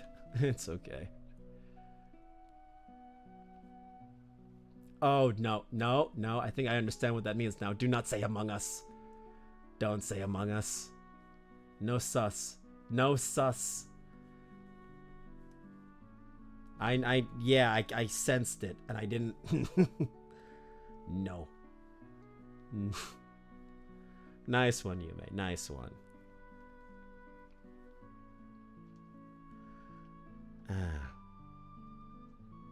Zelda could sense somewhere in the rhythm of her father's speech that he was finally drawing to a close, not having broken the stare at the goddess statue the entire time, nor moved from his place on one knee.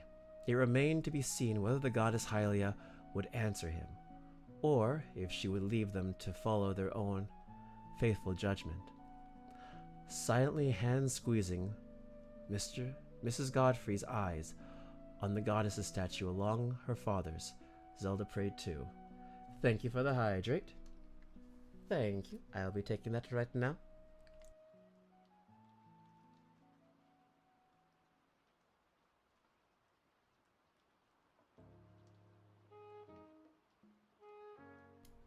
I have not played Among Us in probably 2 years, since no one had a reason to play it anymore.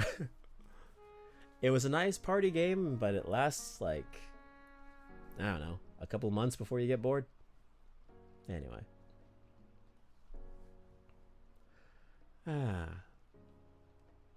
It remained to be seen whether the goddess Hylia would answer him, or if she would leave them to follow their own faithful judgment. Silently hand pressing Mrs. Godfrey's eyes and eyes on the goddess statue alongside her father's, Zelda prayed too. Please help us, Divine Mother. I have the most awful feeling about the coming years. Mother did bid us well, as Mother bid us well as we walk our path. King Rowan wrapped up his prayer with a tone of finality, and only then bowed his head to the towering statue, and perhaps that would have been the end of it. But then the statue's eyes began to glow. Her eyes seemed to curve and widen, soft and benevolent. Zelda grasped softly, waving at her feet in an imaginary quake, and Mrs. Godfrey caught her without looking, rigidly tense. Zelda leaned into her, her eyes wide, but something in her could not bring herself to be afraid. A fraction of the weather-worn wall behind the goddess's held head disappeared, but their angle far below didn't allow them to see where it led. The lightest breeze seemed to flicker throughout the stale air of the temple. Hold, Rowan said warmly. Suddenly on his feet, every guard on every side of him had drawn their swords. Mrs. Godfrey had pushed Zelda behind her, all of them watching the passage that had opened high above the statue. The passage closed again, for a reason she couldn't quite identify. Zelda's breath hitched. The air went still. A head poked out from beside the goddess's wing, featuring indistinguishable across the distance. None of them relaxed, but Zelda's governess gasped quietly. Squeezing her hand, Zelda didn't take her eyes off the newcomer. They felt important. Make yourself known, King Rohan commanded, his deep voice booming through the stone temple. Are you a servant of the goddesses, or the calamity? There was a high pause, and then the figure started to climb down, sliding carelessly across the goddess statue, down her shoulders, then her robes, and finally dropping to the ground, crouching to absorb the impact. They were wearing a hood, and something sparkled at their forehead from underneath it. Their light blue tunic looked ceremonial, but their trousers were ordinary, and they were as heavily armed as any of the guards. Their eyes were strikingly blue, like Zelda could make it out from halfway across the grand room. And they leveled their gaze at King Rohan, without flinching despite the protective motions of the royal guards.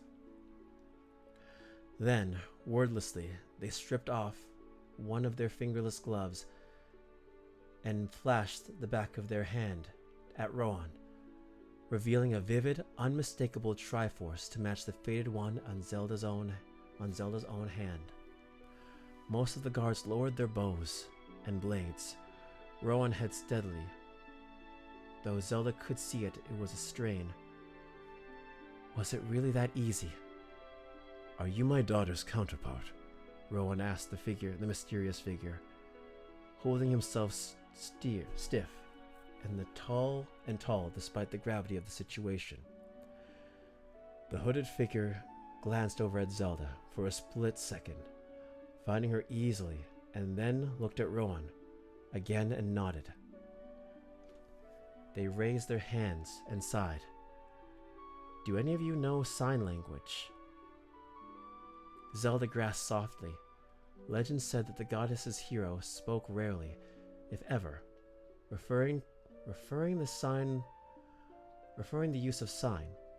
She had been taught as a child that reason, and her father before her, and all the royal guard. But it felt different somehow.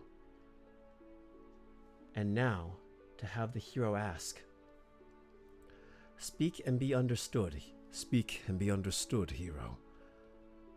Rohan says firmly, Everyone in this room knows your language. There was a split-second pause, and then the hero nodded, and they continued. And from several years in the future, without intervention, this fight against the calamity will not go well. The goddess has asked me to do what I can to help this attempt to go better. Show us your face and tell us your name, boy. Rohan commanded. Your advice will be heeded, but not your secrecy. The hero grunted softly and then reached up to drop his hood, revealing a face much younger than Zelda would have expected, cheeks round with youth, and hair braided in a simple traveling style. My name is L-I-N-K. He signed simply. Rohan's eyes narrowed. Link, are you a Sylvan boy? Link glanced at the guards close to the front. One of her father's left side. His expression barely twitched, but she thought his name was Sylvan. Link, Zelda's counterpart, the hero to her princess, the sword to her shield, shrugged. I'm not sure. A particularly hush battle cost me most of my memory of my early life. I won't be able to help you find me. Rowan grunted as well, low and complaintive. One last question before we return to the castle, boy. Have you defeated the calamity? Link tilted his head, and he didn't answer. Yes, but not before most of the kingdom fell. It will take more than just my own efforts to do better this time. Then we will waste no time. Rohan said with such grim decisiveness, that Zelda wondered if he had suspected all along that they would lose. We will return to the castle, and there we can launch the first step to our preparation. Link nodded, and Mrs. Godfrey exhaled shakingly, squeezing Zelda's hand in hers. Goddess save us all, she murmured, almost too quiet for Zelda to hear. I'm gonna say that's a break for now, and I'm going to move on to another one because, again, I want to make sure each one has its own set amount of time, and I think this is a good, like, prologue, so you can get a good feel of the story and see if you want to continue, you know, which fanfiction we want to continue. So, I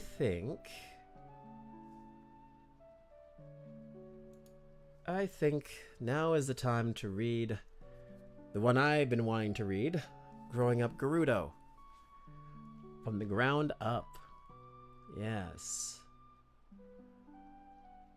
Is this the right one? I think this is the right one. Nope, it's not the right one. It is. Wait. This is the right one. A Faithful Encounter. That's the one. Alright then. Hold on a second.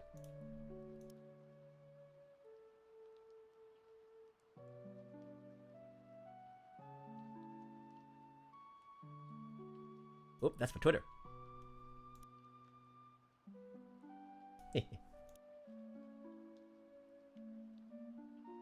Immersion break.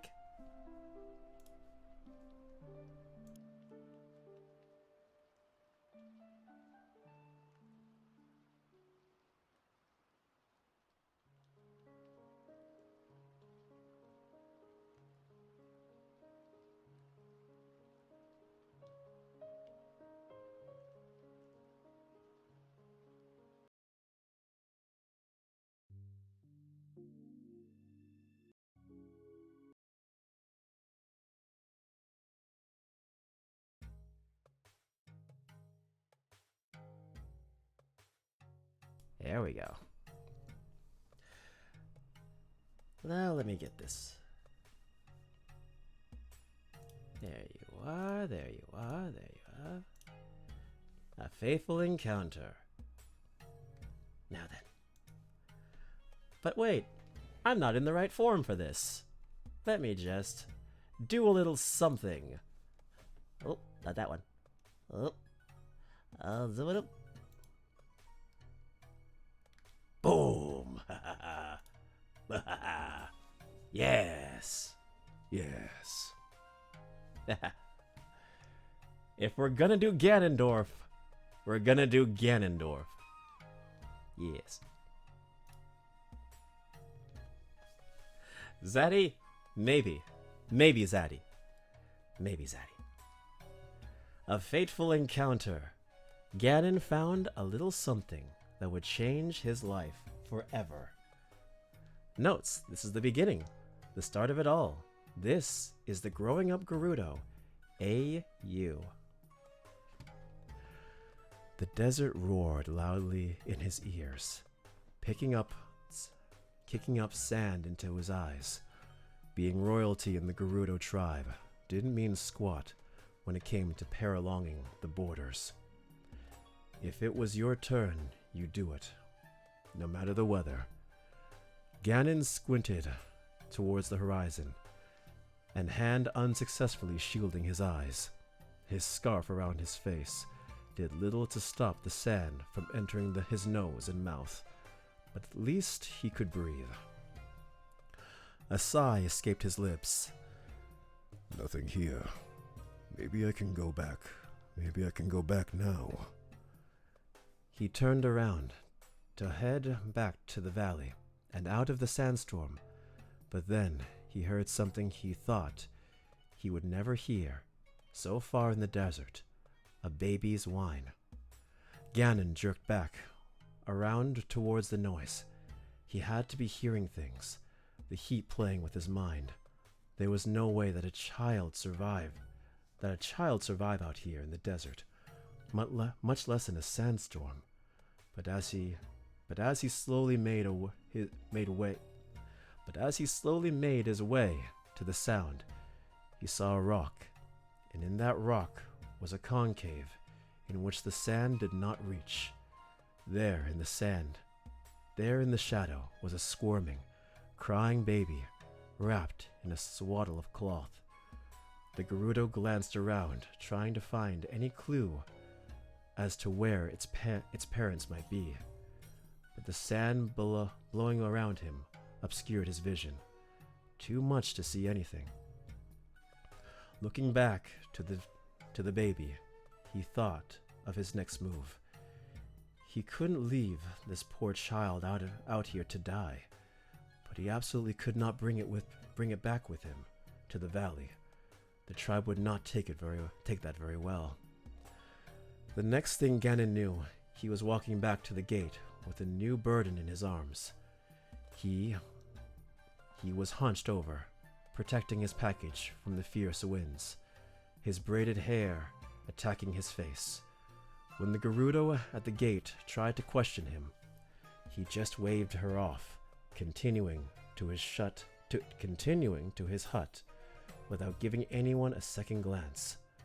Once home, he placed the baby on his bed and tied his door shut. There could be no interruptions because if anyone found out about this, who knew what would happen? After he was done, his arms fell to his sides.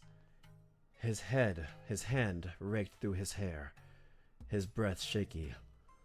What the hell am I doing? He looked back to the swaddle, the baby's sleeping face being the only thing visible. It was clearly a Hylian, its pale skin and pointed ears giving that away. But it was weird. The moment he picked it up in the desert, it stopped crying, as if it felt safe in his arms. Why?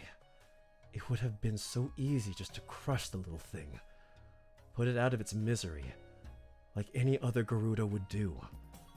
Probably better for it too, because as soon as the rest of the tribe found out about it, it would be thrown out again, left to die a slow and painful death. He lifted his hands, hovering them over the baby's neck. It would be easy. Just squeeze and snap. It'll be quick, painless, better than the alternative. Just. Ganon sighed and dropped his hands. He couldn't do it. The baby had done nothing wrong. Suddenly it started crying loudly. The Gerudo prince panicked, hoping no one would be able to hear this. Who am I kidding? He thought. You could hear this from all the way across Hyrule. He tried shushing the baby, picking it up and rocking it. Nothing. It still cried. Ganon cried, pleaded to the baby to be quiet. Why was this happening? What did it want? Wait. Desert, water. That's it. That's it. Who knew how long it was out there? It must be thirsty. Ganon shuffled around, trying to get to the basin of water next to his vanity with the bundle. It probably would have been easier to put the baby down, but his mind was trying to calm the loud crying machine. After a few spills, he got a small dish of water up to the baby's mouth and slowly tipped it back, letting the little thing drink up the revitalizing liquid. As soon as it touched the baby's lips, it quieted down, its eyes slowly opening. Once the dish was empty, Ganon placed it on the counter, then looked down at the baby. It looked up at Ganon with its big, trusting blue eyes. Ganon cocked his head to the side. The baby followed the movement, making Ganon grin. It was so cute, a little baby in his arms, so trusting, so, without thinking, he ran his hand through the child's blonde hair, causing it to laugh. Its lips pulled back in a toothless smile. Ganon's eyes widened at that. This child, this Hylian child, was happy. He made the child happy. Blue eyes smile at him as the baby kicked and squirmed, a juvenile laugh, resounding through his hut. Eventually, Ganon joined the child, lifting it up above his head and laughing along. Is everything all right in there? The moment was cut off by a sudden voice outside the curtain of his hut. Ganon brought the baby down, holding on to it as tight as possible without suffocating it. Yeah, everything's fine. Are you sure? I heard some screaming. Can I come in? The Gerudo prince panicked. If he said no, the Gerudo would have been suspicious. He couldn't have that. But he also couldn't have her coming in and discovering the Hylian baby. Yeah, hold on. He glanced around his hut frantically. If he could just find a safe place to hide it. The Gerudo entered. She looked around, trying to find any threat to the prince, but all she could find was just said prince, standing in the middle of the room. Hands behind his back, a nervous smile planted his face. See? Ganon said. I'm fine. Nothing to worry about. She regarded him with a skeptical eye. If she noticed the nervous twitching or the sweat, she didn't say anything about it. Well, if anything does happen, she put emphasis on the does, let me know. And with that, she left. Ganon let go of the breath he hadn't realized he was holding. Once she was gone, he looked over the semi-open drawer, a piece of cloth sticking out, and if you looked closely, you could see a patch of blonde hair. Opening the drawer, he looked at the baby inside. You might be more trouble than you are worth. And that is the first chapter of Growing Up Gerudo. It just started pouring here, and I hope it doesn't wake my sorta kid. I hope so too. If anything, I hope the rain puts them off to sleep. And no thunder or lightning. The Ganon voice though, I'm glad you like it. Oh, I'm sorry. I'm glad you like it. I'm glad it suits the character. But yes. So, oh no, not that. We're in the decision-making process now. Dude, it is hard storming. Oh no, I'm so sorry about that. Hopefully that isn't too bad. Hopefully. But now I leave the decision of which fanfiction we continue up to you all. You get to decide. We can continue Calm Waters Run Deep. We can continue Roots. We can continue A Hero Spirit. Or we can continue... we can also continue this one where Link time travels, Honey Nut. Or we could continue Growing Up Gerudo. I leave that entirely up to you. So just let me know which one you guys preferred in terms of storytelling and how the writing worked, how my voice acting was, and we'll continue that. We still have a lot of time left in the stream, so we'll focus it on that one. Like thunder, lightning flickering, and my front door popped open. Ooh. Yee. Oh no. Well, if anything, you could always do what my mom did back when I was younger and just cuddle with him until he lulls off to sleep. Make him feel safe in your arms. That's what my mom used to do when I was always afraid. But yes, you guys make your decision. I will be using the restroom. I will be right back.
I return.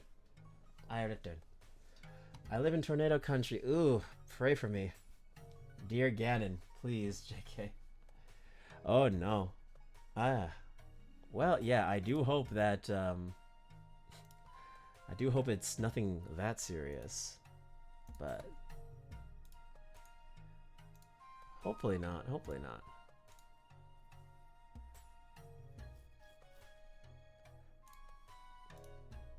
But, yeah. Which one did you guys enjoy the most? For those who were able to listen to the stories we've read so far. Were you more of a fan of the Ganon one, the Waters one, the one where Link is kind of dead? Or do you prefer the story that's more from Zelda's perspective? Before she warmed up to Link. I'm very curious, because I'd really like to have you guys input on which one we should continue.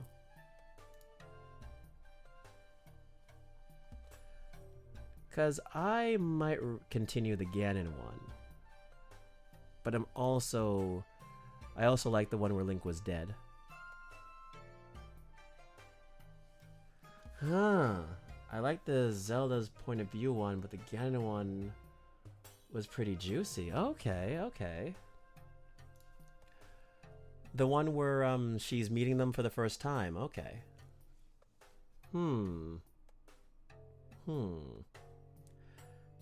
If that is the case, I will spin the wheel. I'll spin the wheel and see where it lands on. Let me do that. Let me do that right now. Let me see. I will do that off screen. Let's see. Alright, so. The wheel will decide our fate. One says, I will write one for Zelda's POV. Zelda's POV. And the other one will be for Ganon. And let's see which one wins. Probably hear that.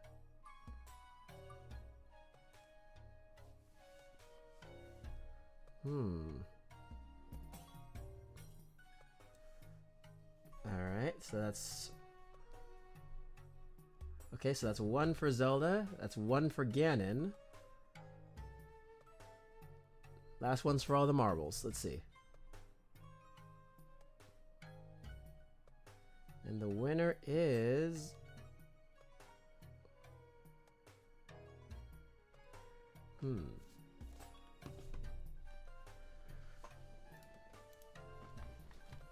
So... It seems like the Ganon one won the poll. Or rather, the spin the wheel. So.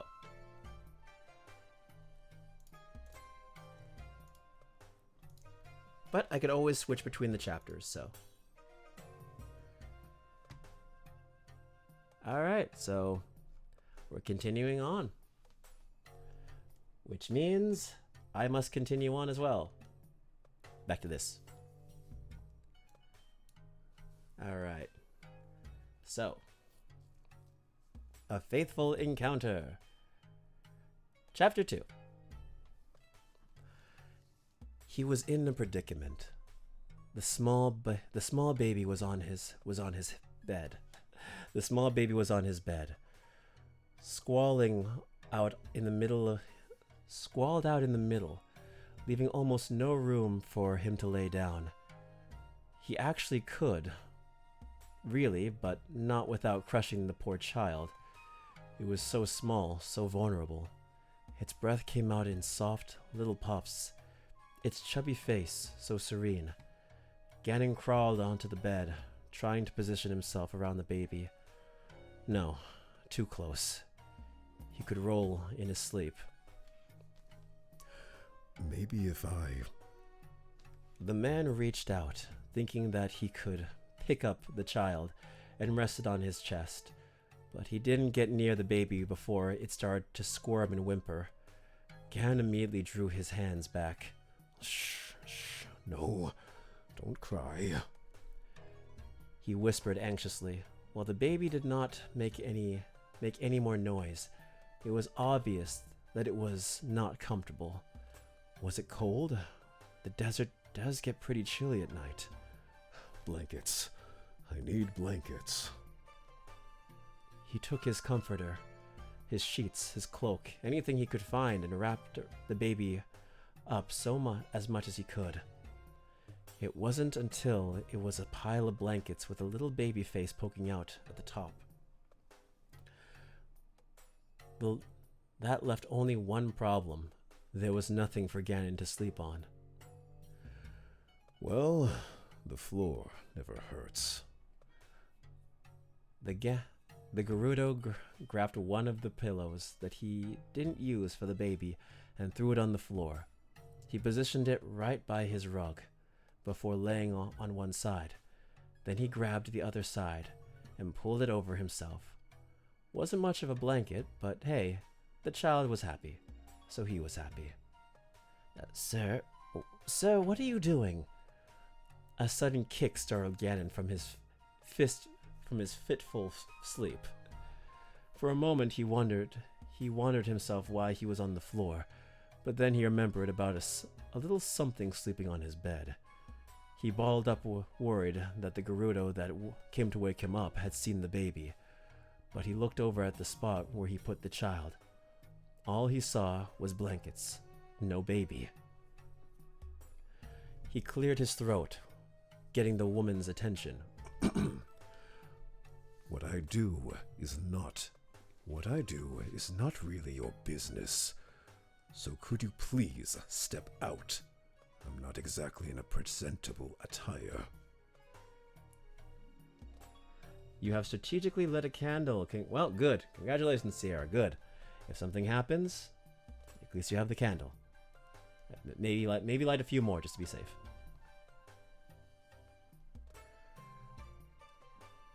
That got the Gerudo's face to turn red as a tomato. Sorry, sir.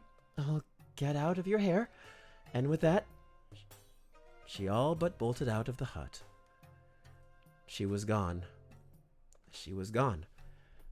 Panic entered stage left. No. Where did he go? Come on, don't be dead. He threw the blankets. He threw the pillows, the blankets, but still nothing. The pounding of a heartache began, and before he could catch himself, he smashed a vase very nearby his fist. A mixture of a snort and a growl left his throat as he grabbed fistfuls of red hair and trying to contain himself. Then he heard some cooing, a laugh. A tuft of blonde hair poked up from the other side of the bed. Also, your voice acting for Ganon is, hey, thank you. I will bonk you, but not today. Another day. Seriously though, thank you. I appreciate it. From the other side of the bed then came up the little blue eyes. Another laugh as little hands grabbed onto the sheets of his bed. Agreed, 100%. Thank you. I appreciate it. The pounding stopped. His breath evened. He slowly walked up to the bed, carefully picking up the little baby and cradling it in his arms. A chuckle escaped his lips, his legs almost giving out on him. Probably because he wasn't really paying attention to it, the baby grabbed a hold of Ganon's hair and pulled. Ganon had to suck in a yelp. Yes, he'd be bringing in half the tribe to his hut. So, had a taste of Hylian fruit. Oh, that's not Ganon. So, had a taste of the Hylian fruit? He knew that voice, swallowing hard. Ganon turned around. Naburu. A Gerudo woman with long hair tied up in a high ponytail, held by a wire comb, stood at the door. She had the same gem on her forehead as Ganon, symbolizing her position at the highest of the Gerudo women. Her hand rested on her hip, a smirk planted on her expression. Where'd you get the babe? What are you talking about? I don't see any baby. I don't see any baby. Sweat lined his brows as he looked around, hoping to draw her attention away from the tiny person in his arms. I'm not an idiot, unlike you, Ganon. She sundered up to him, taking the child out of her prince's hands. With the way you wrapped up the poor thing, he could be suffocated. Bouncing the baby, she raised her eyebrow at Ganon. Who do you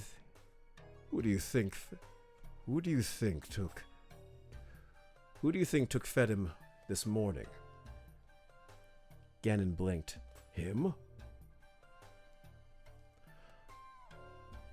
Oh, sorry, that's Urbosa again. Who do you think fed him this morning? Ganon blinked. Him? Oh, I changed his diapers too. You should really learn how to properly take care of a baby before you steal one. Ganon sputtered. That was the only time when I was a kid. That was the only time when I was a kid, and I did not steal him.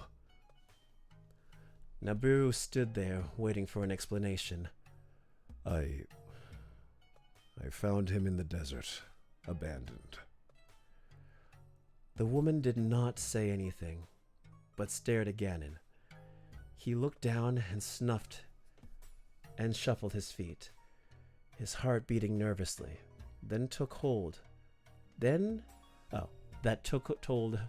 look told him that Nabooru knew there was more, but he was unwilling to tell. But he really didn't have anything else, right? Suddenly, Ganon burst out pleading to Nabooru. Please, tell me that you haven't told anyone. Oh, please, tell me that you haven't told anyone. Nabooru sighed. No, but he can't stay. You know that. Hylians can't survive in the desert. And with your temper... Ganon knew that she was hinting what she was hinting at. If she didn't interrupt him earlier, he probably would have transformed. He would have transformed, possibly killing the baby. And if it happened again, he wouldn't even want to think of it. You're right. His shoulders went slack. Why was he so down about this? It was just a baby, an enemy at that. Even so, there were lots of others in the nursery.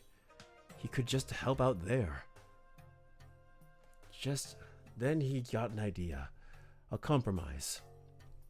But if we can't just abandon the baby, he would die out there. Why don't we find a good home for him? Nabooru knew he was up to something. He couldn't see any problem with what he was saying. Fine, but he can't very well stay with the other girls in the nursery. Ganon could feel his excitement rise up. The baby was going to stay with him. He was going to have a son. He'll have to stay with me.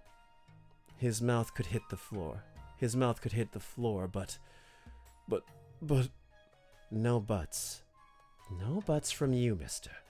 You have a kingdom to run. You have no time for a child. She turned around and started to walk out.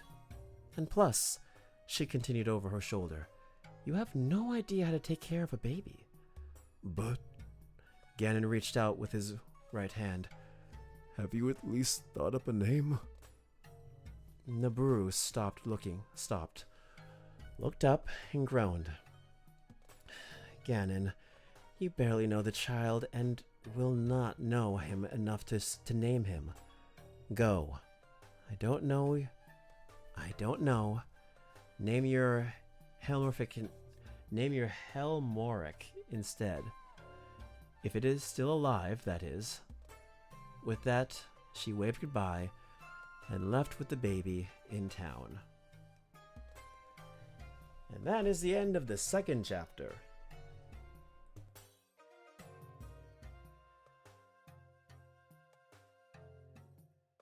Ah.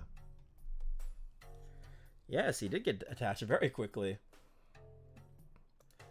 Seems like it's really preying on the idea of Ganon wanting a son. Which I could totally see.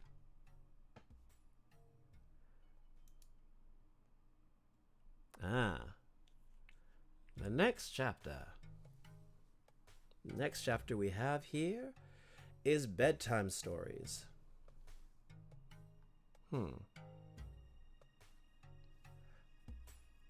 Okay, so this is a summary of a short fluffy one-shot of the father-son bonding. See, your Ganon voice is low-key sparking some inspiration for me, but I'm supposed to be sleeping for now. I'm just making notes to myself. LOL. Well, hey, always glad to have some inspiration. That's the point of these streams, to relax and inspire. That's good.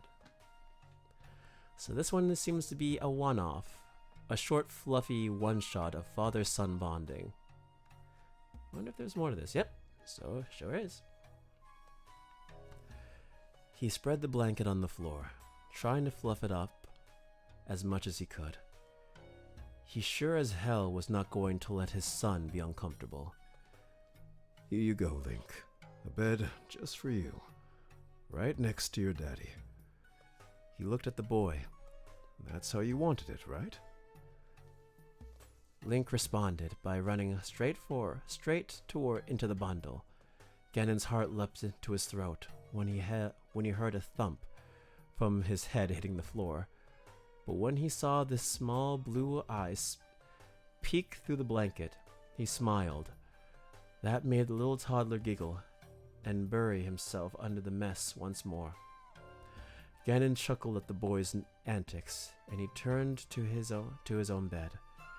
The kid had energy, that was for sure, but he knew that Link would be tuckered out soon. The Gerudo King tucked himself in, ready to go to sleep, when he suddenly felt some extra weight on his bed. He turned his head to see his son had belly flopped on the side of the mattress, holding up a book. What is it, Link? Ganon asked. Link just held the book up higher, even higher. You want me to read this book to you? Link nodded, his head vigorously, smiling. Ganon couldn't hide his own smile. Well, come on. Well, come on up here. He patted the spot next to him, and Link scrambled, lying on the exact spot. The older man took the book out of his son's hand. Now, let's see what you picked. Link bounced as his dad opened the book. Oh, this was my favorite when I was your age. He poked the boy's nose and smirked. Good choice, kid. Link giggled, covering his face. So the king of the Gerudo read his son a bedtime story, and the deeper he went into the book, the droopier his son's eyes. Eventually, Link yawned and snuggled up to Ganon, falling fast asleep. When Ganon saw this, he was going to wake up to the boy and tell him to go to his own bed. But watching that little chest rise and fall so comfortable, he just couldn't have the heart. Instead, he sat the book on his bedside, then brought the blanket over to his son. The next morning, the Gerudo found the pair with Link asleep on top of Ganon's chest. A perfect big pillow for the little blonde boy. Ganon could read me a bedtime story anyway. JK, JK. I'm gonna get locked away soon. Any day, not today. Ah, okay. As long as you're safe, that's all that matters. Oh. You may. You may. You should be my bedtime story. I see you. I see you. I see you. I know what you are.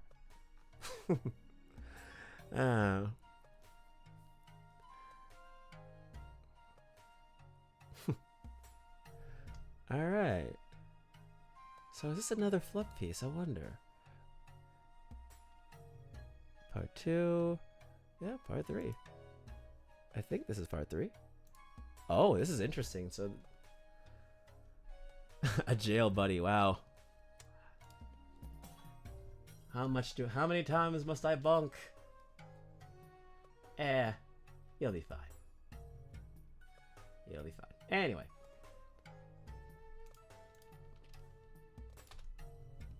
Alright.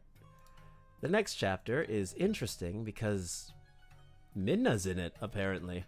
And there's been a time skip. A sheep in wolf's clothing. So, yeah. Chapter 3. Midna and Link go to the Twilight Realm, but soon they realize what a mistake that was. Yeah, for the notes, Link is 10 years old, Midna is 10 years old, and Ganon is 32. Yeah, this is interesting. Okay. So then, let us continue. How many times does this make now? He lost count.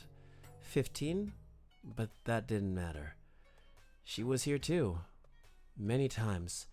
But not that it bothered him. In fact, he thought she was fun to hang around. But there were times that she was a little too annoying. Like now. There she was, sprawled out on his bed, tossing and clutching a ball with her long, orange ponytail. He shifted his feet to the door, too intimidated to say anything. Hey. Hey. Link flinched at the sound of Midna's voice. She smirked. What you doing over there? Come on. She patted the ball. There's more than enough room for the both of us. Link sighed. If he went over there, Midna would find a way to torture him. But if stayed still, it would be 10 times worse later on. So he chose the lesser of two evils. He walked over to the bed and laid next to her. So, he began as he propped his head on his hand. What do you want now? He braced himself for a punch in the gut. But to his surprise, nothing came. Midna just shrugged. I'm bored. She began tossing the ball up and down again. Suddenly she sat up, throwing poor Link off the bed. Let's go exploring your kingdom again. Link picked himself off the floor and cocked an eyebrow at Midna. But we've seen it all so many times. You probably memorized the whole thing already. He rested his back on the side of the bed, thinking it would be a lie if he said that he was not also bored. That's when he got the idea. He swiveled in his spot, beating at Midna. Oh, I'm so used to Zelda. Beaming at Midna. How about we go explore your kingdom? The look Midna gave Link made him back down a bit. Why would he want to explore that dreary place? But Midna... He shot back. He refused to give up. You always talk about how cool it looks. As he talked, he gained more courage and energy. You just don't like the king You just don't like the king. So as long as we don't encounter him, he'll be fine, right? Come on. We've always done stuff in my kingdom and have never seen your kingdom.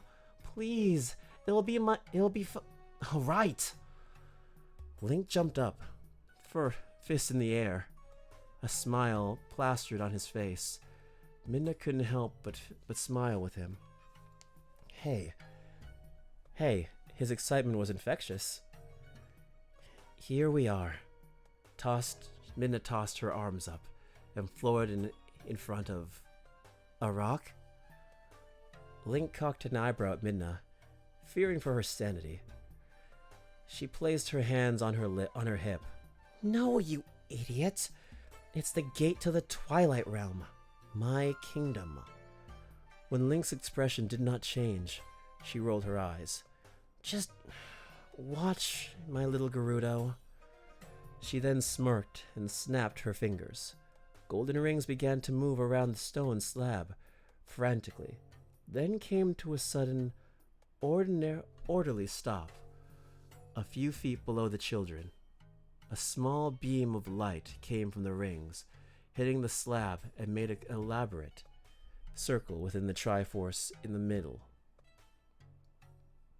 Steps appeared in front of them, leading up the stone. Link, being the curious little boy, slowly made his way up.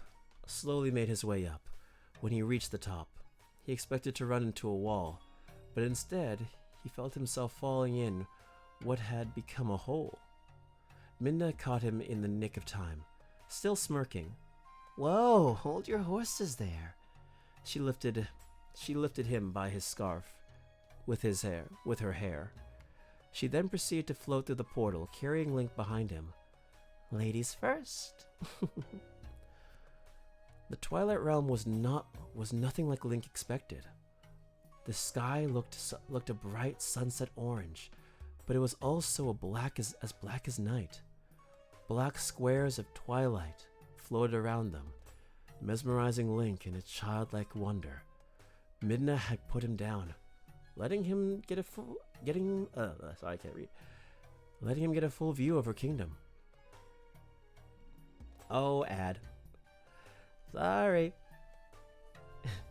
It scared me. Sorry about that. So, she floated around the blonde Gerudo. What do you think? Pretty? Pretty, right? I wasn't lying when I said that it was the most beautiful thing you'd ever seen. Link opened his mouth, but nothing came out as a sudden pain rippled through his body. His eyes went wide. Sweat dropped down his face as he fell on his hands and knees. He clenched his teeth, a groan escaping his throat, his body trembling. Midna screamed his name, but he couldn't hear over the pounding of his in his ears. Then he screamed. The pain just ripped him apart. It was too much to bear. He blacked out. Ink!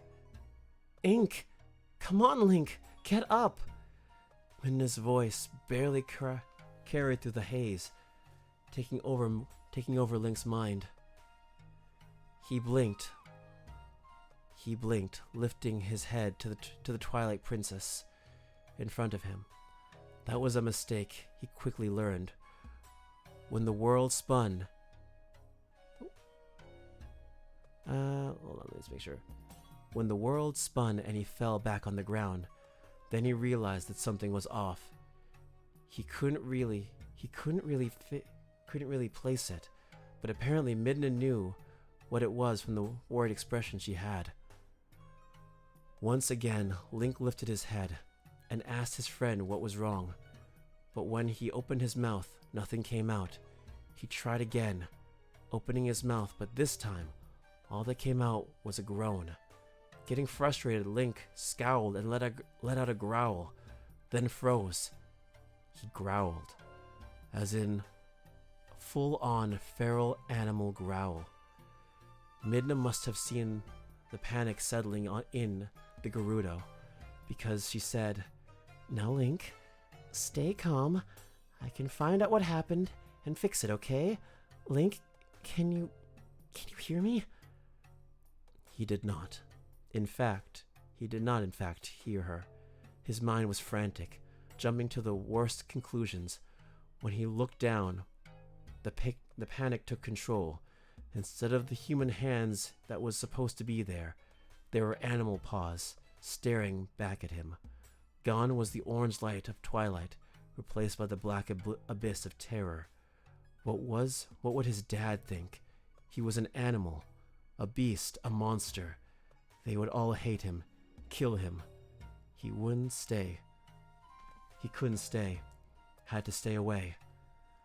So this is just what he did. He turned tail and ran away, and ran back through the portal.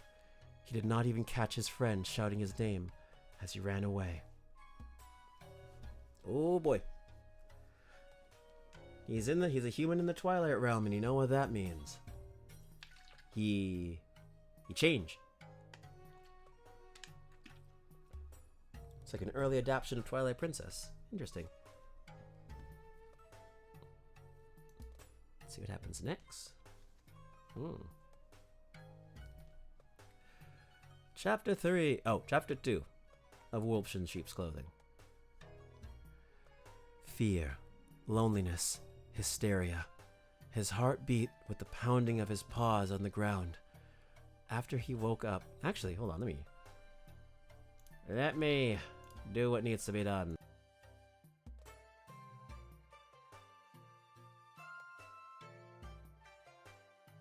Let me fix it.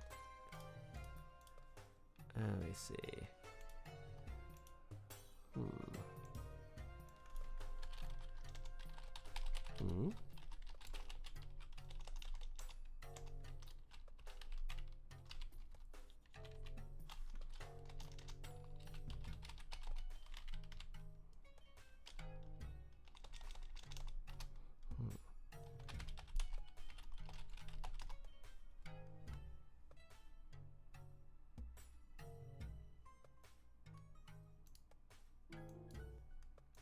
There we go. This should work. And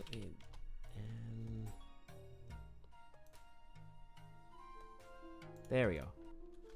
This should work. Much better.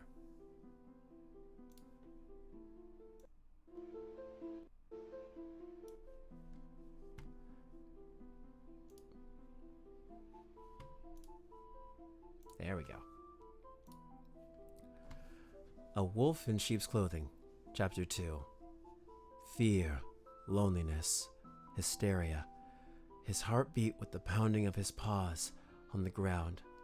After he woke up from whatever transformation he went through, all Link thought about was getting away from Midna. A beast didn't belong in civilization anymore, let alone with a princess.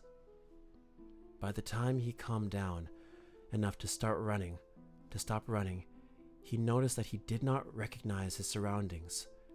They were green, ominous, and humid, not like the open, sandy desert that he was used to. And noises, lots of noises. There was so much sound around him. Smell was another thing the former human noticed. All those scents just assaulted his nose all at once, combined with the new scenery and sound. He was overwhelmed. So much going on, and there was too little time to get used to it. With his tail tucked between his legs, he lowered his head and covered his eyes with his paws. He could do nothing but shiver and whimper in the darkness. Suddenly, there was a snap in the distance. A sweet scent hit Link's nose that would have soothed him in any other situation, but this time all it did was make him tense up. Whatever it was stepped out into the shivering form that was Link and placed something on top of his head. The thing ran down his back, combing out his fur, and even stared to scratch underneath his ears. Link let out a content sigh as he removed his paws from his eyes. Squatting in front of him was a girl about his human age, with short green hair. A cloak half covered her face, making him almost not trust her, but her soft blue eyes stared worriedly at him, and a small comforting smile tugged at her lips. It's okay. She reached out one hand and pulled down her hood with the other. I'm not going to hurt you. Her fingers hovered in front of Link's face. That confused him. What was he supposed to do with it? Bite it? Yeah, that would go over well for the first meeting. Instead, he placed his paw on it. That is what the girl wanted him to do, right? She giggled. Okay, a shake it is. Letting go of the paw, she started to scratch underneath Link's head. A smile was on her face, but there was only sadness in her expression, a sense of longing. You know, she stated, you remind me of someone I once knew a long time ago. He was different than the rest of us, but to me, he will always be a Koriko. Oh, a Kokiri. Oh. She stopped scratching, a tear pooling at the corner of her eyes, shaking her head. The girl smiled kindly at Link. Sorry about that. We need to find your pack now, don't we? A lone cub like you should... That's when she looked down at his left paw. That symbol. The two locked eyes. Yeah, there's a lot of crossovers. I'm surprised. I wasn't expecting to see, I forgot her name. I forgot her name. I think it starts with an S. Yeah. Saria. Yeah, Saria. That's the word. Saria. Yeah, wasn't expecting that. The two locked eyes. There was no perfect explanation of how he was feeling right then. But it was as if he had met her somewhere, that he knew her for years. But why? The first thing that popped in his head was, sister? Link? His name came from the girl's mouth, frightened him. She knew him? Was she feeling the same thing as him? But how did she know about him, about his name? Who was this girl? He sniffed away from her. He shuffled away from her, his trust in her fading away. It was until she wrapped her arms around his small neck that he relaxed. She pet his head, soothing his panicked heart. It's okay. I will not harm you. I promise. After that, she pulled away, holding him at arm's length. Now, we need to get you home, right? Where do you live? Home. The desert. How could he tell her? A glint caught his eyes, and he turned to it. There was a creek that he hadn't noticed before, right beside him. When he looked into it, Link saw a light brown wolf cub staring back at him. It had the same jewel he wore as a human on its forehead, confirming this animal was indeed him. Did that mean that he did not belong with his human family anymore? The girl held his head, turned towards her, and then smiled reassuringly. With that, his doubts started to melt away. Of course, he belonged in the desert. It was his home, his kingdom. Who knew how long he had been gone? His dad, and Naburu were probably worried sick. Dad, and Naburu were probably worried sick. Link stood up, his limbs shaking. He wasn't used to walking on 4 feet. It was a wonder how he even got here, from the Twilight Realm. When he took a step, somehow, that single foot made all 4 of his legs get tangled up and crumble beneath him. A held yelp escaped his mouth as he tumbled to the ground. Oh, hello, Kaylee. Hello. How are you? Do not judge me that I am up late streaming. I have been streaming for 3 hours. I started technically early. Ish. his face scrunched up in pain and annoyance. The girl laughed. You're not really a wolf, are you? How are you doing, by the way, Kaylee? I hope everything's going okay. I can vouch, yes. You see, Yume's got my back. Link's grumble from the dirt was the answer she got from him. Again, she laughed. She was really bent on extinguishing his pride, wasn't she? Don't worry, I can help you.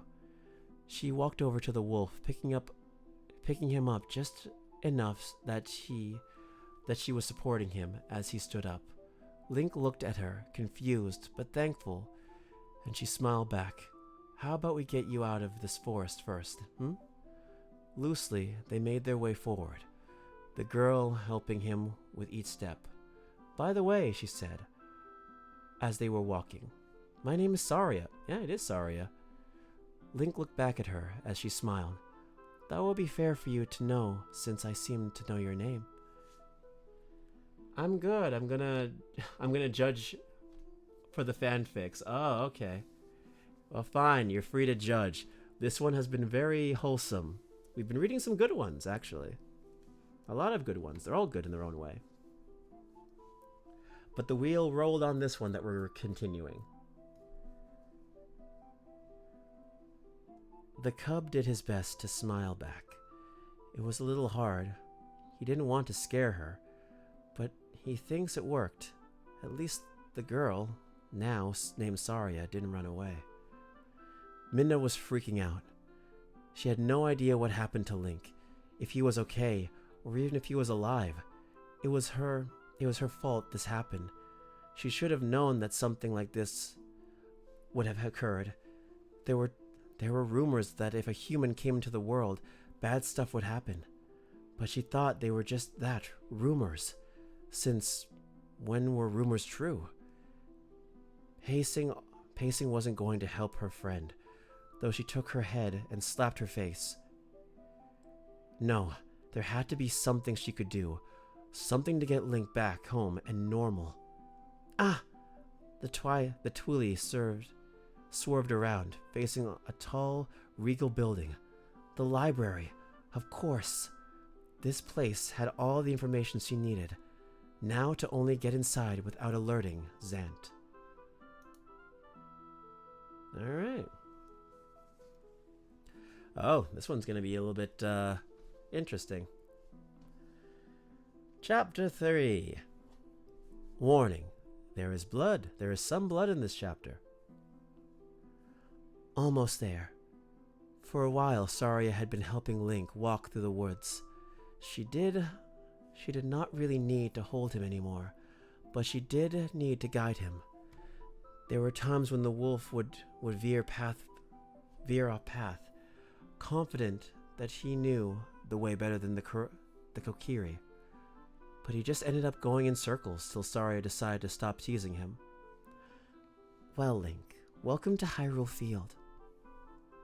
The wolf stepped out of the wood and had to turn away, the light of the field blinding him.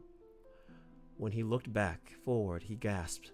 Before him was an expanse of green. The rolling hills went on for miles. Castles' tops over just peaks over the horizon. Streaks of yellow sunlight shone through the cloudy morning. Birds singing their song. He's been here so many times, but never seen it like this. A pat on the head broke him from his trance. He followed the hand up to Saria's smiling face. Beautiful, isn't it? She crouched down to Link's height, constantly petting his head. This is where we part ways, little one. Link whimpered, his ears going back.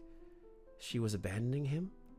Is in this wide open field? He's going to get lost. Saria wrapped her arms around his furry neck. It's okay. I will be with you in spirit. She smiled. She pulled away, rubbing his face, smiling. Link licked her face, whining. Salty. Why Why does she taste... Tears streaking from her eyes, running down her cheeks. She sniffled, wiping her nose from digging in her cloak. Then she pulled out the strangest object Link had ever seen. It was an oval shape that had a short staff poking in at the top. There were 8 holes on the body, close enough to cover every one of those with both hands. It was brown-green colored, reminding him of the forest he just came from. "This is an ocarina," Saria said, catching Link's attention back to her face. Although she was smiling, it did not reach her eyes as she held the object close to her chest. "This one once belonged to someone that is very dear to me." She then brought it up to her mouth. "Remembering this song, remember this song I'm about to play. Howl it when you need me, whether you need help or not." She actually smiled this time. "If you just need to talk." The tune she played was incredible. It sounded happy, upbeat. He could practically dance to it. But it also sounded sad, lonely, like a longing to be home again. Home. He needed to get home. To his dad, to the Gerudo tribe. He missed the windy desert, the dry, bright sun. All the girls were probably missing him, his dad the worst of them all. They scoured the sands. They'd be scouring the sands, hoping to find him, but they won't, because he was not human anymore. When Saria was done, she patted his head again and kissed his forehead.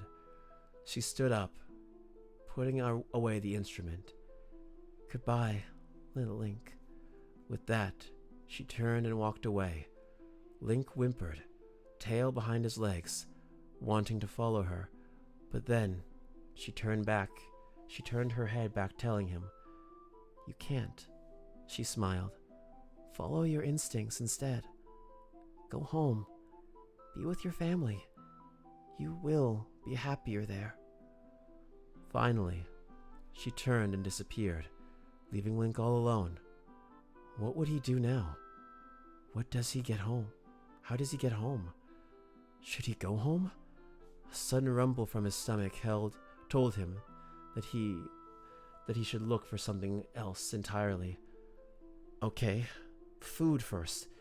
Existential crisis. Existential crisis later. He trotted along to who knows where, just obeying what Saria said. Follow his instincts. It wasn't long until he saw something he recognized in the distance. Lon Lon Ranch. He remembered his dad taking him there, sometimes to trade for vegetables or meat. As it came up the horizon, Link's trot came to a full-on gallop. Tongue sticking out, the thought of food made him salivate. All the cuckoos defenseless, ready for him to just pounce and chomp on those soft necks, their succulent meat. Link skidded to a stop, his wagging tail coming down. What was he thinking? Succulent meat? Soft necks? He wasn't an animal. Well, he looked down at his paws. Not mentally, at least.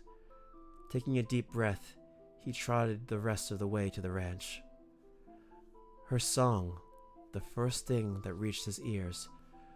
No one was out, as far as he could see. So his move towards the horse field was pretty uneventful. He made sure to avoid the cuckoos at all costs, though didn't want to rehash of what happened a couple of years ago when he poked one with his knife. Hold on, I'm gonna take a swig of water.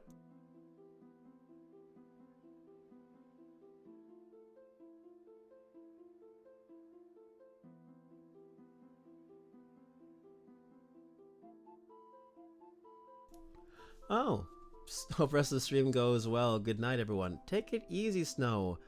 Please, go sleep. Go sleep. We're probably going to go for another 30 minutes, and then we're going to call it, since we're approaching 4 hours. So, We might have enough for one more chapter. Who knows? But we'll see. We will see. Let's see. There she was, singing to the horses. The sweet song wafted around her, his twitching ears, calling to him. He saw a horse trotting up to the red-haired girl, and without realizing it, he followed behind. Oh. Well, I think you know what we need to do with that one. Hehehehe.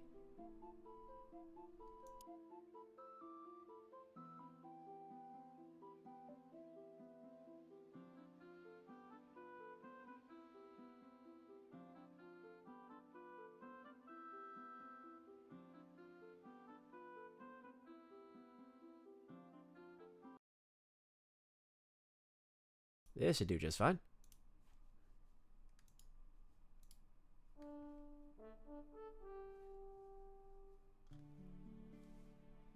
There we go.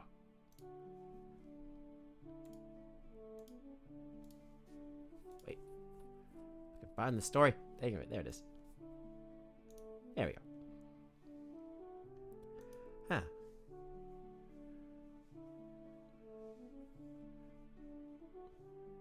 Yes. That's when the singing stopped. Malon stared at him, wide-eyed. Ling stared back, confused. Then she screamed. The horses went wild, baying frantically as they dispersed around the field. Talon, after hearing his daughter's scream, came running out, pitchfork in hand. He stood protectively in front of the shivering girl, weapon at the ready to attack the wolf. Link crouched down, his ears going back and his tail between his legs. He tried his best to look as non-threatening as he could, but the ranch saw none of it. Get out of here, you beast! The man started to shout. With every word, he also lunged with the pitchfork, just grazing Link's skin underneath his fur.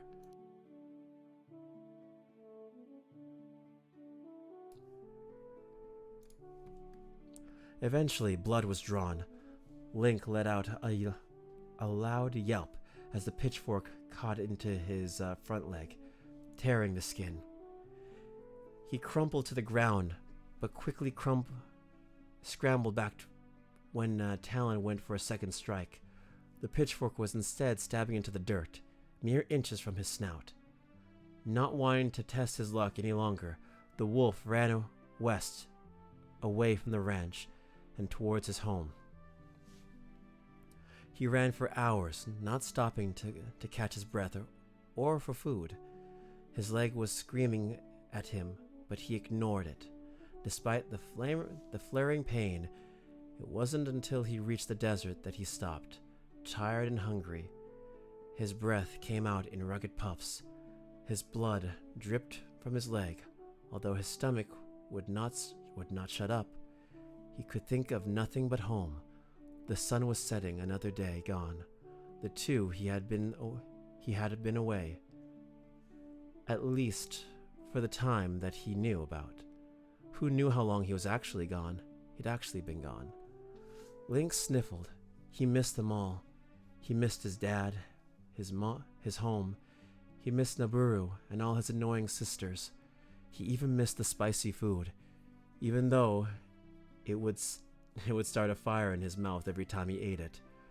He missed Midna. Oh God, Midna. He vaguely remembered the fearful look she gave him when he transformed. That look then reminded him of Malon, and how scared of him she was. All those memories, full of fear, surrounding him made him fall down and cover his eyes with his paws. Was he really that scary? Does this mean he really was a monster? Talon, the oh-so-loving man, had even attacked him, calling him a beast. If he went that far, who knew how Garuda would react? They'd kill me without a second thought, Link thought, shivered. If he could cry, tears would be running down in cascades. Instead, he did what he He did what his instincts told him.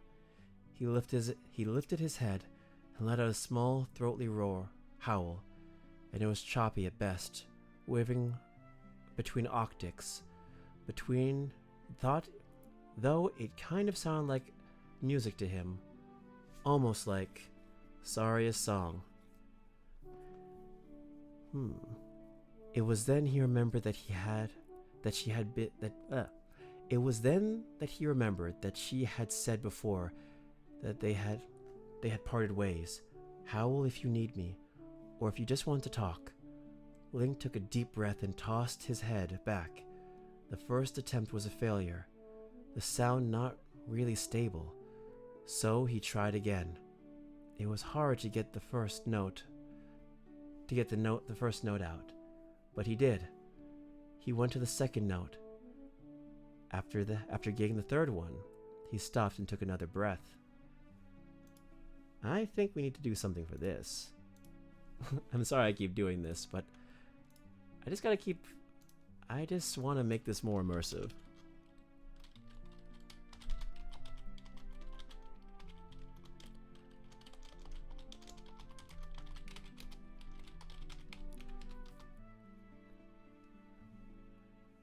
Let's see. Yep, this should do it.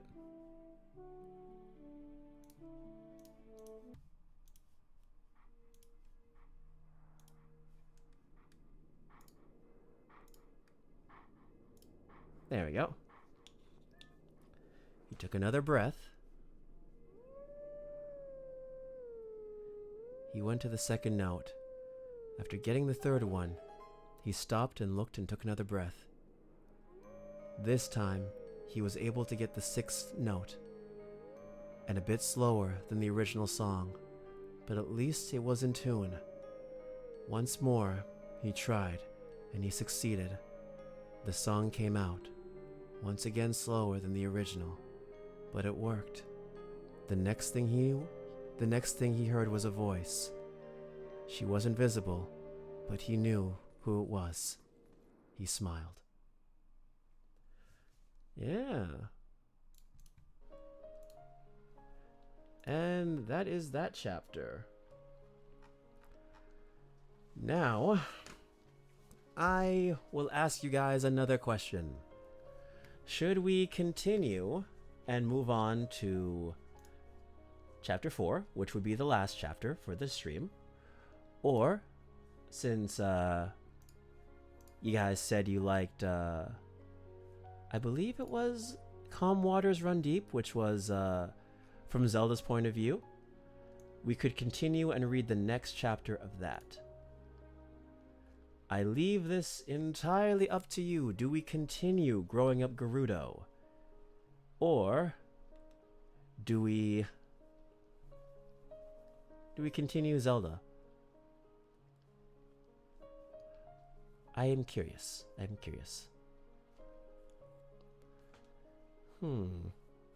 Decisions. I'm curious.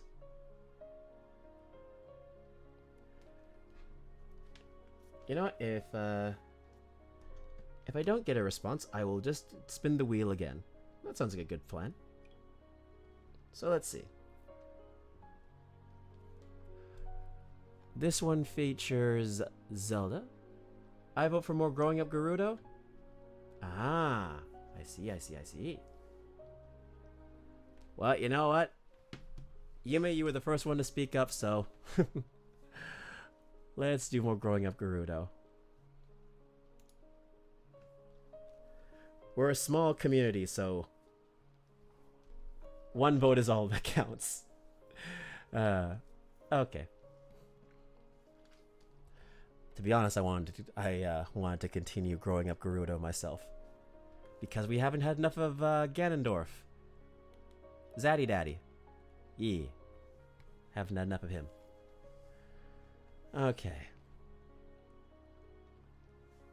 Hopefully Ganondorf is... Oh, yeah, I already see some Ganon lines in this, so yes. Yes. The last chapter. Okay. A sheep in wolf's clothing. Chapter 4. I think... Let me just change the music again. Let's see.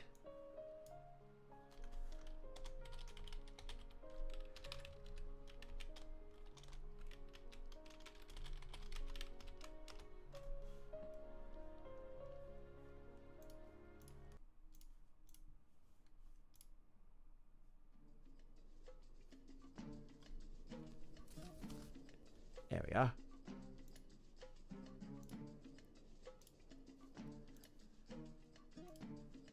All right. Oh, a sheep in wolf's clothing. It was getting late. Ganon already had a few rabbits, enough to feed the little ones and maybe some of the teenagers, but not the whole tribe. Usually he would have captured a 10-course meal by now, but his head wasn't in the game. He was too worried about Link. The boy had been missing for 3 days now, and no matter how much they have searched, he was nowhere to be found. That was when he heard a wolf's howl. Ganon was snapped out of his thoughts, more focused on the animal. A wolf could feed a lot. They may still have to break in the emergency storage to give everyone a decent meal, but at least everyone could have some fresh meat tonight. Remembering his training, the man crouched down, hiding his loot with sticks and dead palms. He then tiptoed toward the sound. As he got closer, he realized that sound was not the right word for what he heard. Song was more like it. It was a beautiful song, almost sounding sad. But no matter how you sound, Ganon thought as he came up to a small opening. We need food to survive, and you are food. There, laying down, was a light brown wolf cub. His shoulders sank a little. This was not as big as a prize as he was hoping for. Well, he shrugged. It's better than nothing. He readied his dagger, silently apologizing for what he was about to do before he dashed forward. Seeing the cub twitch alerted Ganon that it knew he was coming. So he threw his weapon, hoping to wound it at least. It was not so. As the wolf jumped out of the way in time, the dagger landed in the sand instead. Oh yeah, he's coming after his son. Oh no. Ganon walked up, pulling the dagger out of the ground. The wolf cub was crouching down, a light growl coming from its throat. When the Gerudo King beheld the wolf, its ears perked up, its defensive posture slowly dissipating. For a moment, he was confused by this, but then he just shook it off. He twirled the knife in his hand. I am sorry about this. Truly, I am. But I must feed my kingdom. The wolf's ears suddenly went back again and backed up. Ganon slowly marched up to it, giving his toughest look to the shaken cub. He wondered why it was not moving, not even trying to run away, and almost felt bad for doing this. It just didn't feel right for him to kill such a defenseless animal, especially one that seemed paralyzed. At least the rabbits actually put up a fight, made it a challenge for him to kill. Suddenly, the cub lifted its head, howling a tune Ganon heard all of his life. Requiem of Spirit. It was he who noticed the gem on the wolf's forehead. The same gem a Gerudo would wear. Link's gem. Son? Hello? Link? Oh. Hello? Link? Can you hear me? It was so nice to hear her voice. Howling, that song, really did call to her. She really was talking to him. He smiled. Saria. She laughed. Hey there. How you doing? Lost. Oh no. Poor thing. Where are you? Maybe I can help you navigate. Desert. He could feel Saria's confusion. Well, why are you all the way over there? Didn't you want to go home? Link's head fell on his paws again, thinking of the sand, the food of the Gerudo, all of the Gerudo. He thought of his dad, the times they would play, how he would comfort Link after a nightmare. He longed for that, for his... Oh. Saria cut through his thoughts. The desert is your home. I'm sorry. Link, look out! Link flinched from Saria's sudden scream, but also headed it and jumped to the side. He crouched low, growling at the offending dagger that stabbed the ground right where he used to be. A scent hit his nose, one that was so familiar, yet he doesn't remember ever smelling it. It was then he looked up at the figure grabbing the dagger. His ears perked up. Dad? Link took a step forward, his tail starting to wag a little, but then what his dad said next made him freeze. I'm sorry. Truly I am. But I must feed my kingdom. Of course, the man did not recognize him. He was a wolf, a beast, and his dad saw nothing but a threat, just like Talon. He wanted to say something, but nothing would come out. Not even a whine as he backed up. His father was trying to kill him, then feed him to the rest of the Gerudo. His time was up. In desperation and sadness, Link tossed back his head and howled the song most precious to him. It was the Gerudo lullaby, one that Ganon would sing to him once he was a baby. He felt comfort in it, like every time his dad sung it to him. Hey, if he was going to die, at least he would die happy. Son? Hearing his father softly call to him, he brought his head back down. Ganon had removed his scarf all Gerudo wear when they go out into the desert from his face. He looked frightened, pale, his mouth in a tiny frown. The knife in his hand fell to the ground as he dropped to his knees. I can't believe what I was about to do. He stared at his hands, horrified. Link, I'm so sorry. I'm so sorry. Link suddenly bolted to his father, front legs standing on the man's lap. The cub licked his dad's face, trying to show that it was okay. He understood what his king was trying to do for his people. He didn't condemn him for it. He himself would have done the same. It was then Ganon noticed something, a small patch of red on his front leg, his fur ruffled and dried with blood. Link. Hearing his name made him look at his father. How did you get this wound?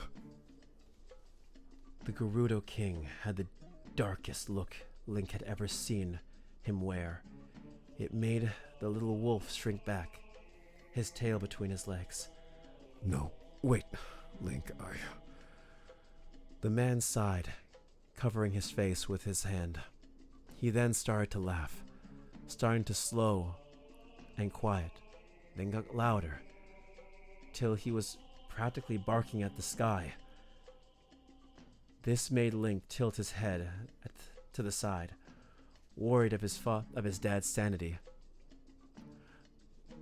A smile split Ganon's face. Oh, my little boy. Just like his old man. Well, that didn't help Link's confusion. In fact, he was 1 second away from running to Naburu for help. His form be damned.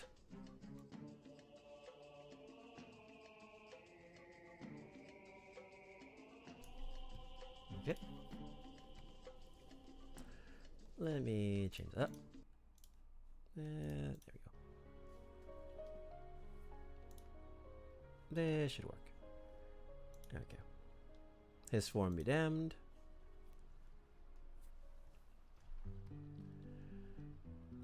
The older man bent down to Link's level.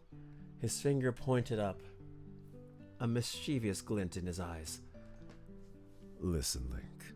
I'm gonna show you something cool. He stood up and walked away. Link was going to follow, but his dad had stopped him. No, stay where you are. This is better observed at a distance.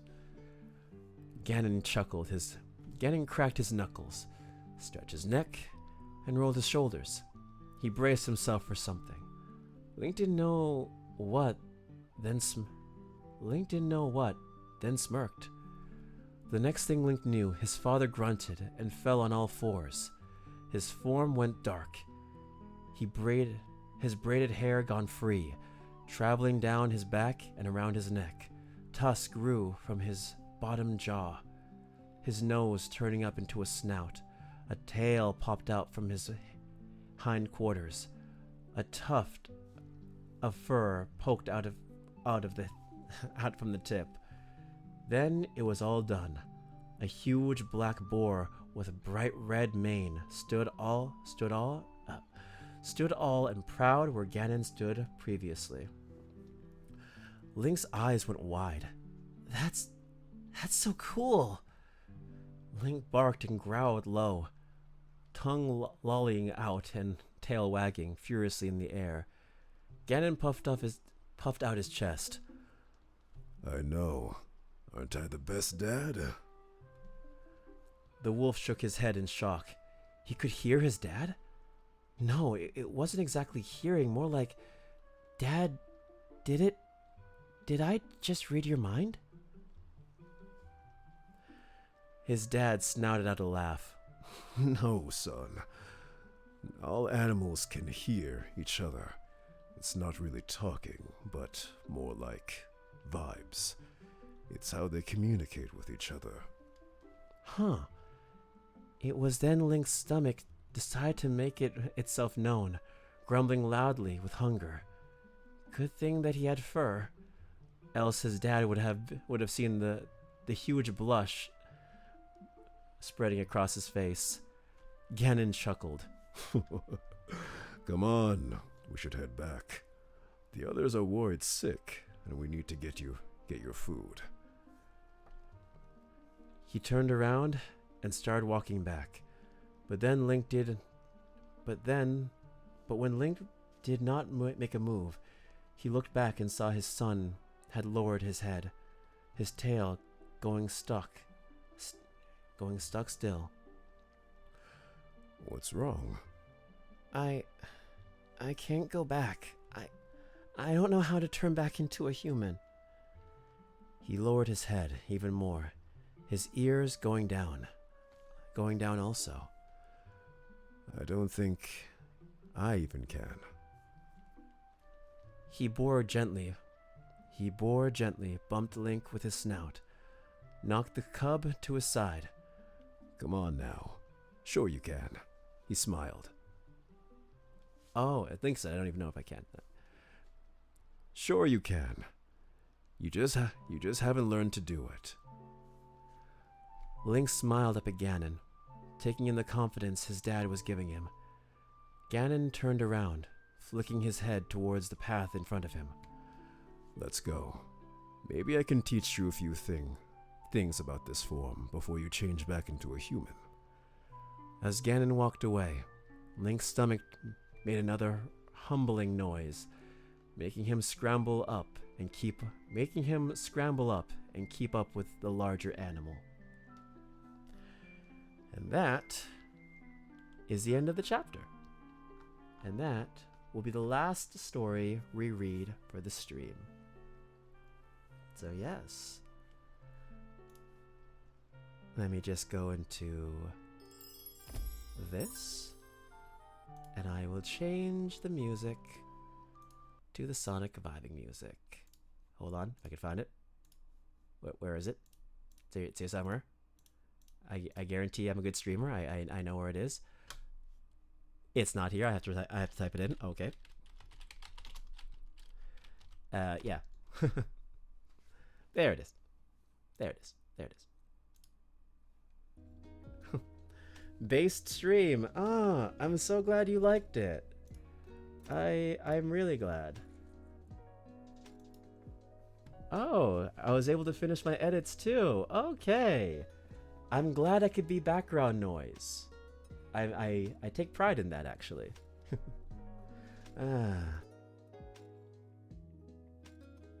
But yeah, this was a good stream. I'm glad I was finally able to do it. It took so long, and I was planning it for so many days, a week. I'm glad I could finally do it for you guys, and I'm glad you enjoyed it.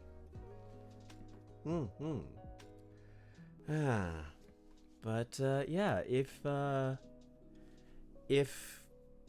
you guys want me to do this again, I would be more than happy to go back and maybe read more of this fan fiction or read the other ones that we enjoyed. And if you have your own fan fictions that you'd recommend me to read on the stream, I would be more than happy to do that as well. Yeah, it was definitely worth the wait, and I'd be down. Oh, okay. But yeah, I think out of all of them, my favorite was probably Growing Up Gerudo, but I was very intrigued by that story of Link being dead. That story, surprisingly, was a very powerful. It had so much going for it. Like, it went hard. It does make me wonder a lot of things of what will happen in Tears of the Kingdom, though.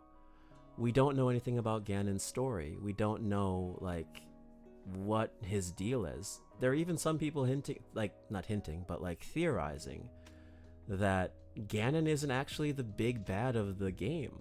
That we actually might have, like, a true villain behind Ganondorf.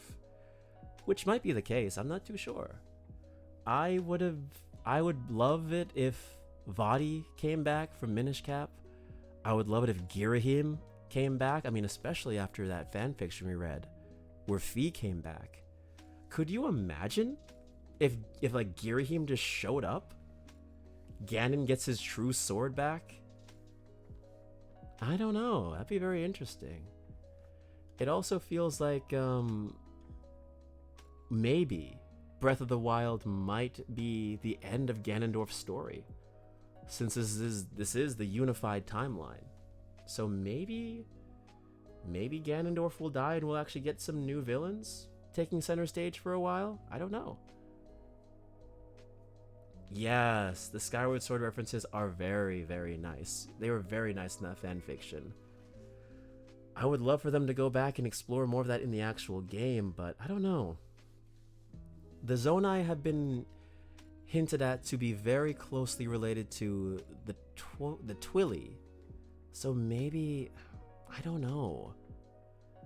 I'm a sucker for Skyward Sword because Skyward Sword is like one of my top 3 favorite Zelda games.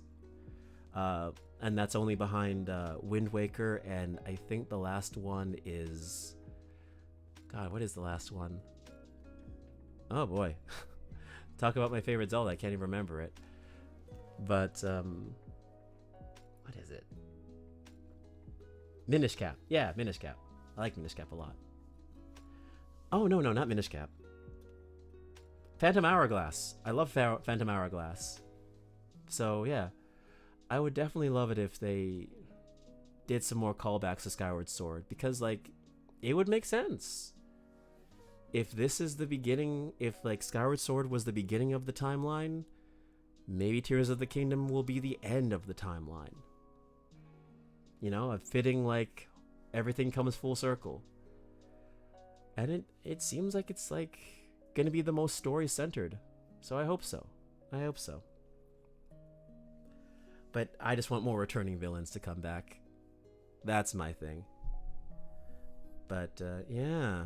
And it seems like Nintendo's getting excited for that stuff, too, because that Splatfest that's going on is... Oof. I have a feeling it's going to be quite the Splatfest. It's going to be a very powerful one. I am of course Team Courage, because I relate to people who have strong courage a lot more than power or wisdom. But yeah, that Splatfest was made for me. Yes, it was definitely made for you. I saw the posts. I saw the theory crafting, and that's amazing. It's amazing when people are so passionate about what they love that they're eventually able just to call out like things before they're even announced. It's wild. Like, I was so shocked you got that. Yeah. I wish I could participate, but I don't have the Switch. I want the Switch.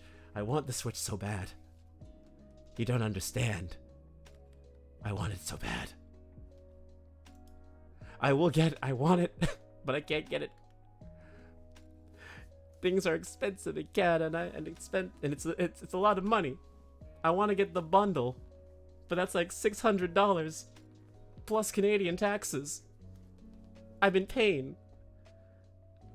I can't drop that. Eventually. Can I get a Switch before? Can I get a Switch before Splatoon 4? Can I? We'll see. The world may never know. We'll see. But yeah. There's still time, damn, that is painful. You never know. We'll see. We'll see. But anyway, I want to thank you all so much for coming. So much for being here. I appreciate it a lot. Thank you, Yume. Thank you, Sierra. Thank you, Lifuchi/Kaylee. And thank you, anyone who is lurking. It means a lot, and I appreciate it. We will not be doing any raids. Tomorrow will be, I don't know. I might do a chill, like, Story of Seasons demo stream where we just kind of vibe and talk. Or I might play more Paper Mario. We will see what happens. But until then, thank you all so much for coming. Take care. Get some good sleep. Take care of yourselves. And goodbye. Until next time. And I'll probably be in Anya's body, so yeah. This form don't last for long. Bye.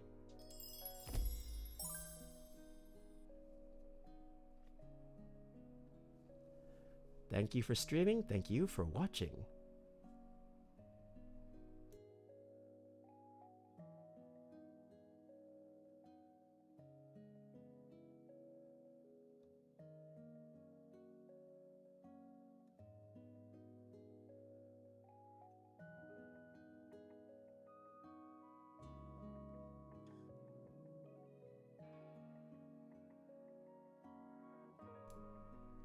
Ganondorf is best dad.